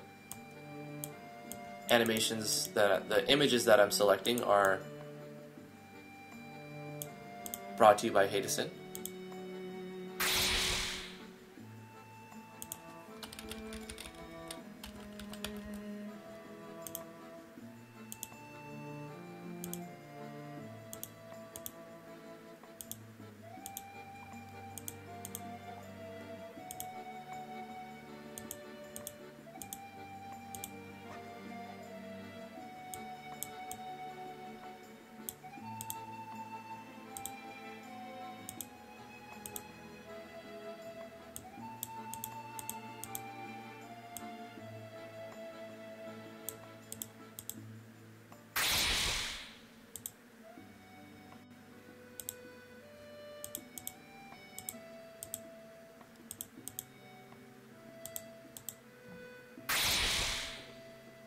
Cool, let's change these sound effects some.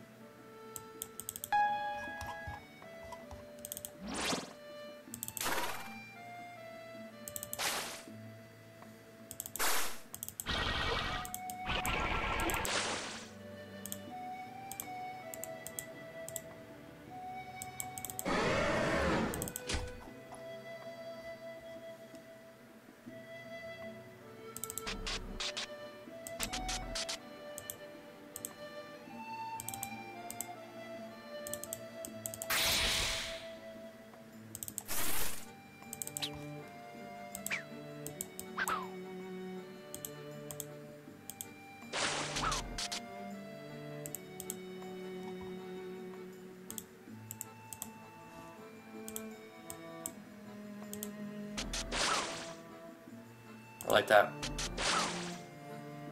This is installed, I would just say purchase docs.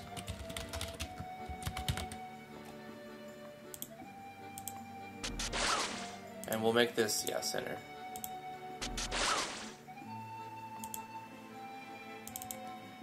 So when we purchase the docs, we're not going to play the install the mine, we'll play the purchase docs. We'll take a look at that, but let's add the farm and the lumber mill animations as well.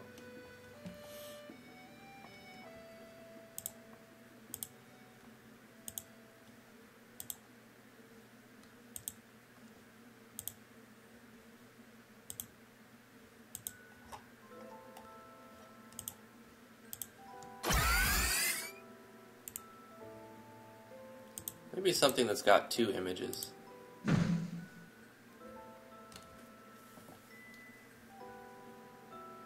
Yeah, let's take this.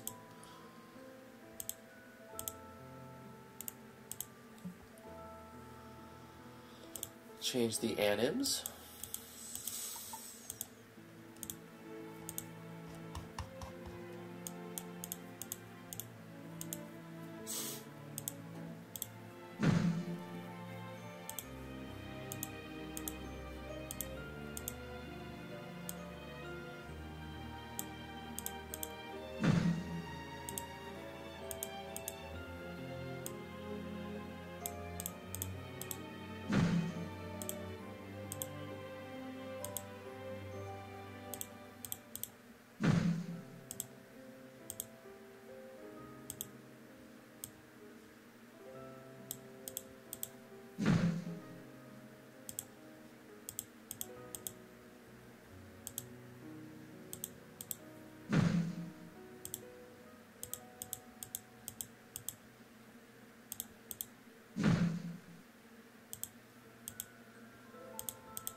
One's really weird.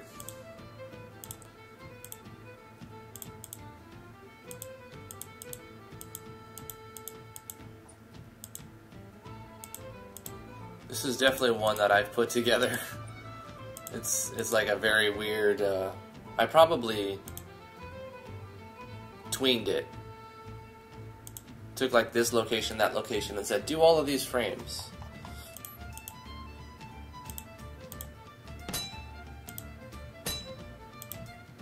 That'll work. We're gonna call this purchased lumber mill.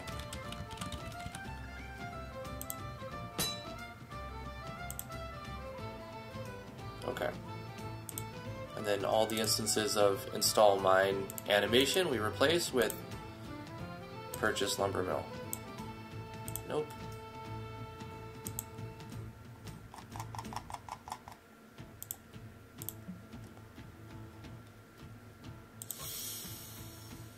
And we'll copy this. Purchase lumber mill. Put it here.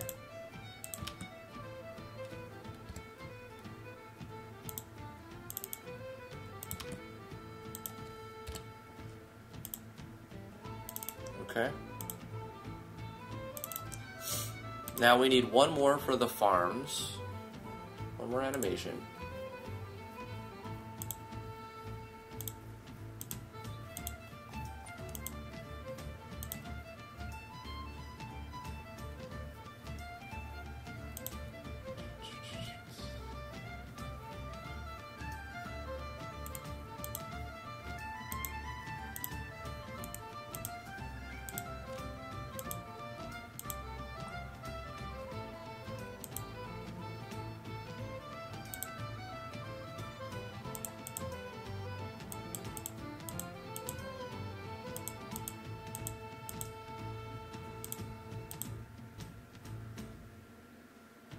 This was for a state anim, I remember.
Devin says, Drifty, for a shop idea, shops have items on table that can be purchased outside the normal shop. We can do that. Can't seem to remember how to do that. Well, that's easy. You just keep your shop where it's at. The shop processing is the same. And you just add extra events. Like for, say, add an invisible event over the map. Or actually, we'll do something like that right now. Let me finish this last animation.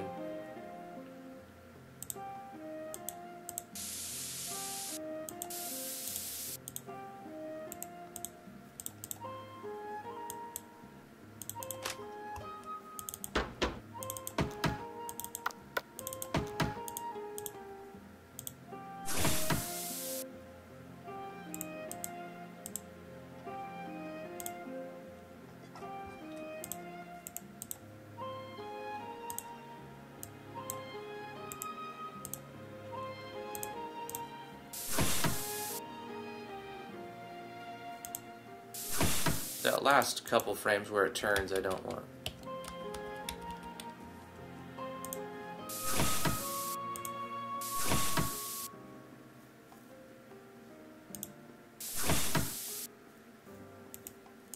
Yeah, this one is just not making it.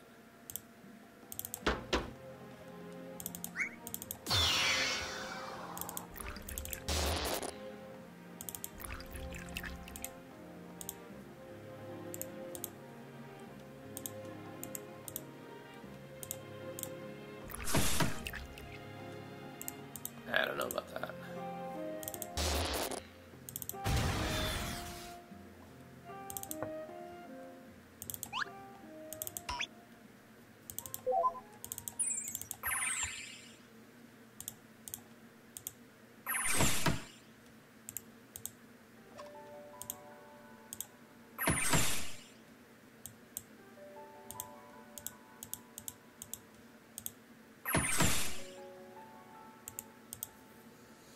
It's just not quite right.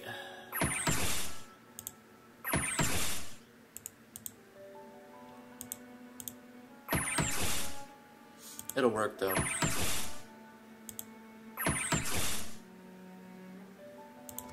Okay. It's different so that it'll stand out from the animations.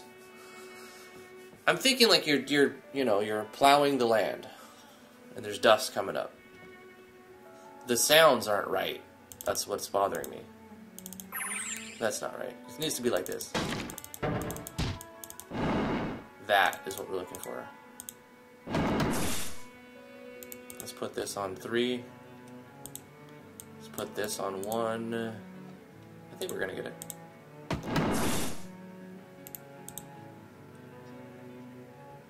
Four, 2, 6.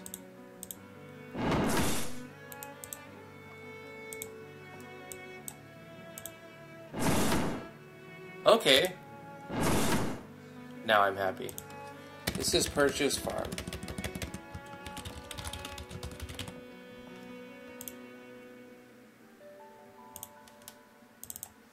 I only have one farm, so this is just a simple change on this event. Wish they'd fix that bug.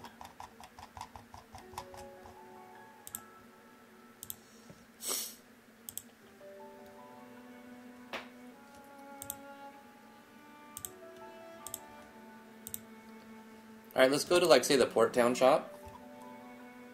The general store. Zoom in a bit. For example, if we were to... Let's make it right here. We'll have an event right here called Purchase Sleeping Bag. Even though it's sold in the stores, we can have it right here. We'll make the priority same as characters so that you don't have to step on it. You can just interact with it from the side even though you can't walk on it. You see a rolled up sleeping bag. It's got a tag on it that shows the price that says, and then you can put in your item 832, the icon for the coins, and then you can put in whatever amount you want, 1,000 for the sleeping bag, and then /G for the cost.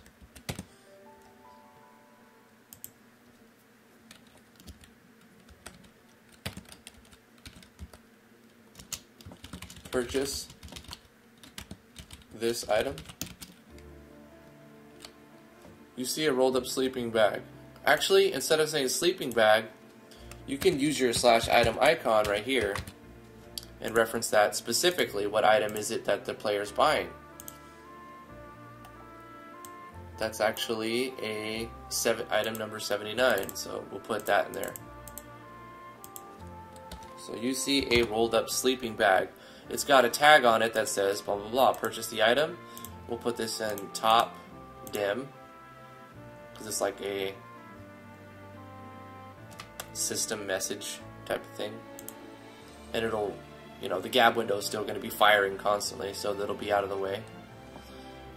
And then you can show choices. Purchase the /item icon 79 for icon 832 1000/G, or not right now. Defaults to not right now, actually. So they don't accidentally keep buying it by interacting and pressing enter. When they purchase it, you would have to check, right? So control variables. You can just do a conditional branch. If the party has greater than or equal to 1,000. If they don't, you can say dim top, you're missing the one. You're missing the gold. You're missing some gold. Some coins. If they do, then you change gold, you decrease it by the amount that you're specifically asking for, and then you can just change items and give the player the sleeping tent, sleeping bag.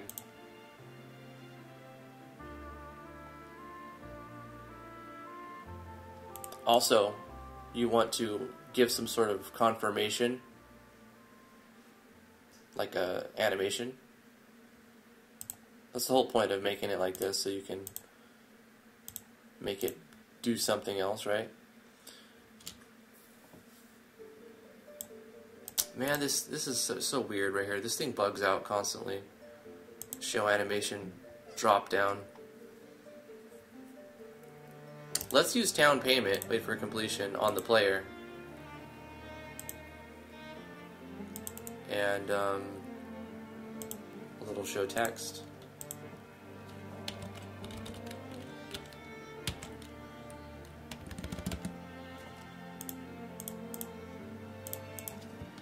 You've obtained and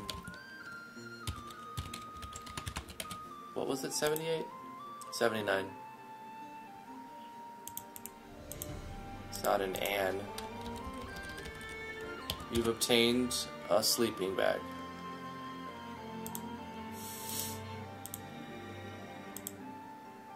And that would be it. We can start right here. The party won't have the gold, so we'll need to do this chest. And we'll test it. We'll test it without having the gold and then with having the gold. You're re-dyeing your hair white? Baller.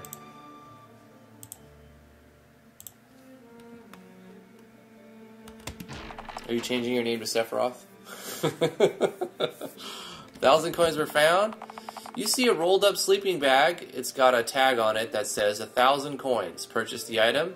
Not right now, but if we say purchase the sleeping bag for 1,000 coins, you've obtained a sleeping bag. And it took the money and it gave us the sleeping bag. So that's how you can do it. If you wanted to make it disappear so you can only buy it one or a set number of times, you can also do that. In this case, you would remove it from the map, right? You would draw it as just a blank floor, but then you would make the event have that sleeping bag icon. You would make the event itself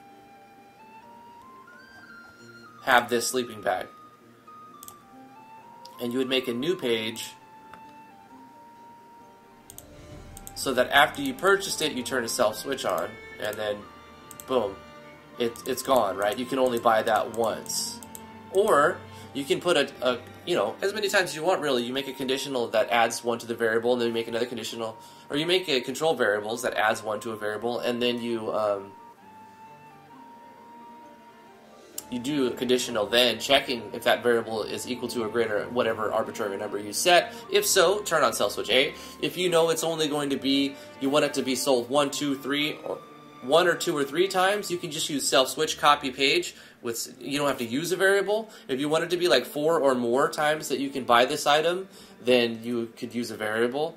I mean, there's a million ways to do it. But yeah, that's pretty much it. I'm not going to have this have any icon at all. This will just be a repeat. I'll leave it in the game, because why not? And it doesn't need page 2, so let's delete that page. Boom. And maybe throughout the game I'll add events like this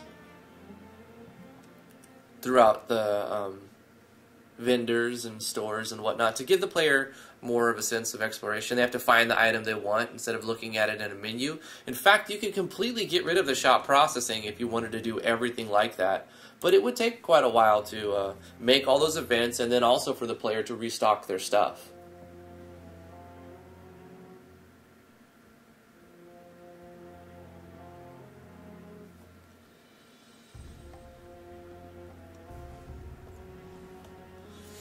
Guys, this is where I'm going to end the stream. Thank you guys so much for coming. I'm going to run through a quick beta test.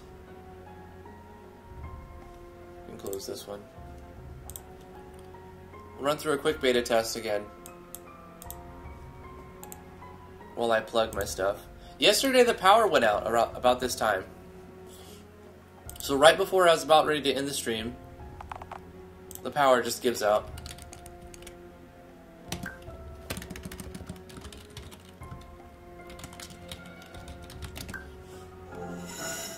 If you'd like to support what I do, I have a Patreon page, patreon.com/driftwoodgaming. You can follow me on Twitter, twitter.com/driftwoodgaming. I do RPG Maker stuff, but other game engine stuff. I stream on Twitch and YouTube live, 10 a.m. to noon Eastern Standard Time.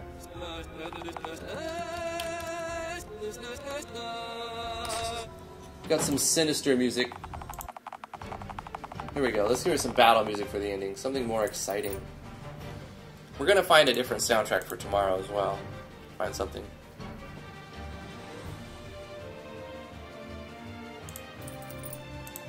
We did a lot of QOL today, quality of life updates, fixing spacing bugs where text gets cut off, where the names are drawn, changing where the bubbles pop out, the directions they pop out, updating this so that it shows the new map from Royal Crown Code. Thank you so much, Royal. The new code, did I say code? The new map from Royal Crown Code. We updated our Civ nodes to look and feel a little bit better. Requires, oh gosh, we found a bug. Requires death to operate. Guys, don't build a quarry. It requires death to operate. It's probably true. It's probably true. Let me zoom out a little bit. We have an icon. I never changed that, right? I was like, okay, we'll figure out what item we need. A pickaxe. The thing is, we're saying it requires icon 1, when it, and actually I want to say the icon of item 1, which is a pickaxe to operate. Did I close it? No, we can just keep going. Let's build the quarry. This is a lot of text. I'm considering taking off the name and just using the icon. Just showing the icon. In which case, it's going to be a little bit of work, really. We're going to have to open up a text file because it's not as simple as just removing the text, because we're calling this with /ii, right? /item icon, which draws the icon and the name. So what we need to do is find the item we're referencing, write them all down, then go into the database and click on them and see what number this item is referencing. And instead of /ii number, we're going to do /i and then change that to the actual icon. So it just shows this icon, this icon, this icon, this icon, this icon, and it gets rid of hay, raw meat, leather, wool, and fertilizer.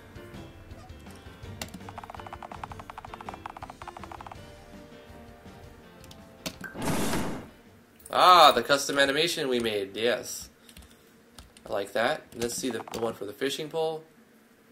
Requires a fishing pole to operate. I like the feel of it a lot better. Yeah! Bubbles and stuff. They get their own custom animations now. So we updated a lot of Civ node stuff today. Also showing we require a lumber saw here. Updated the text.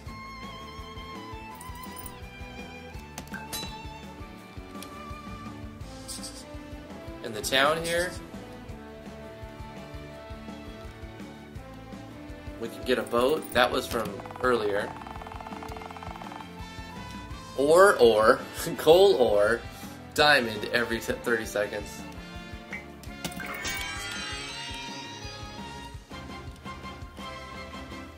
I don't know. It seems alright. I mean, with the text on the map, what do you guys think? Because it just gives the player more information.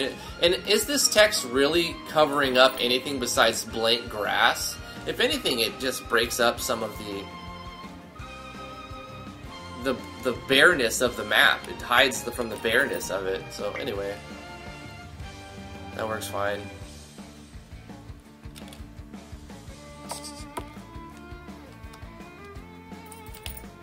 Actually, I want to walk out of here before we get bombarded.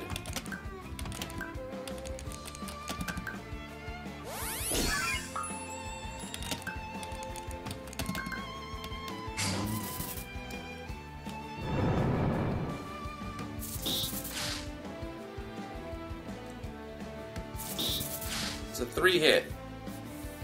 It's kind of slow. They don't do that a lot, though.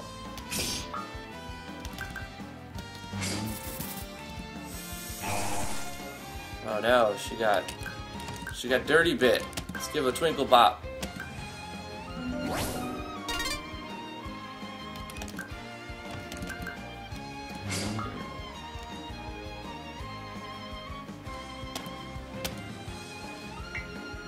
Necronite's been obtained. Hold up. Is our exit not working? Do we not put an exit to the world in here? Okay. Also, the encounter rate doesn't seem right. Something's off there. We're going to have to take a look at the graveyard next week.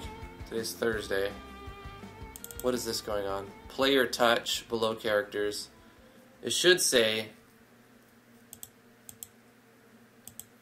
Yeah, exit to world, and then it should do the transfer zoom and transfer the player. Why did that not work?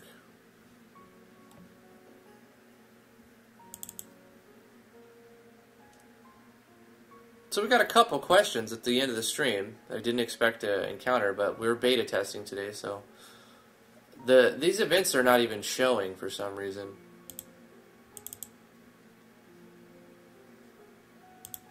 So we have one with the mini label, but then when you walk on them, plays a sound effect, transfer zoom, and then transfers to the world. They're clearly here. There's no conditions. So I don't understand why that wasn't in there. Also, that was too fast of an encounter. Something was going on to change our pseudo random encounters.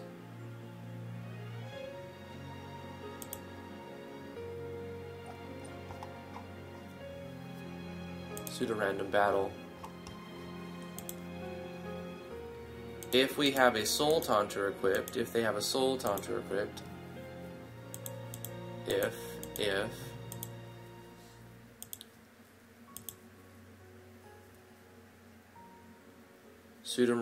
pseudo-random battle isn't actually being played as a parallel. It's only being called every time we take a step. But anyway, I'm going to redraw some stuff. I'm going to take away this from being a zone that you can get encountered. If you are below this old man, you will not get into an encounter. So if you go up in here and come back down, you will not be encountered.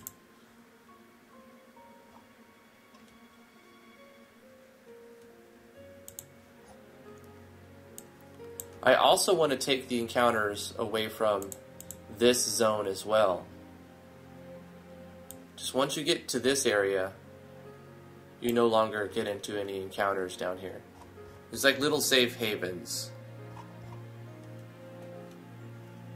I just noticed all of these crypts are color-coded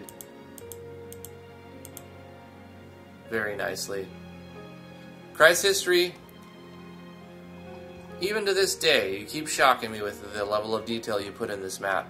Thank you again for what you've contributed to the project. Appreciate that. Guys, everybody, thank you so much for coming to live stream. We'll see you guys tomorrow. We're going to be working on Game Maker Studio 2, most likely. So thank you for all your support. Appreciate it. Come hang out in the Discord. The link is in the description below. Follow me on twitch.tv/driftwoodgaming. Follow me on YouTube. You can subscribe to the channel if you're new here. You can hit that notification bell to know when I go live and when I upload new videos. Yeah, if you want more information, there's plenty of information about the things I do on the Discord and the patreon.com/driftwoodgaming. If you would like to download the last game I released for free with RPG Maker MV, you can go to driftwoodgaming.com/games and download that. We had a couple of speedrunners download it, and they beat it in 29 minutes in the version 1.04. The one that's uploaded to the site is version 1.02. It's a lot harder, but the one you download that's on the website is version 1.04, which is the speedrun, kind of easier version.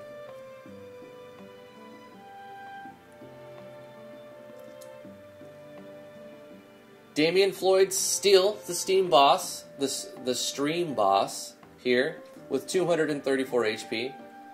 Following and subscribing and all the other stuff deals damage to the stream boss. And if you beat the stream boss, you become the new stream boss with more HP than the last stream boss. So there's a little incentive. He's almost down, guys. Can you take him down? Anyway, thank you guys for coming. We'll see you tomorrow. Bye-bye.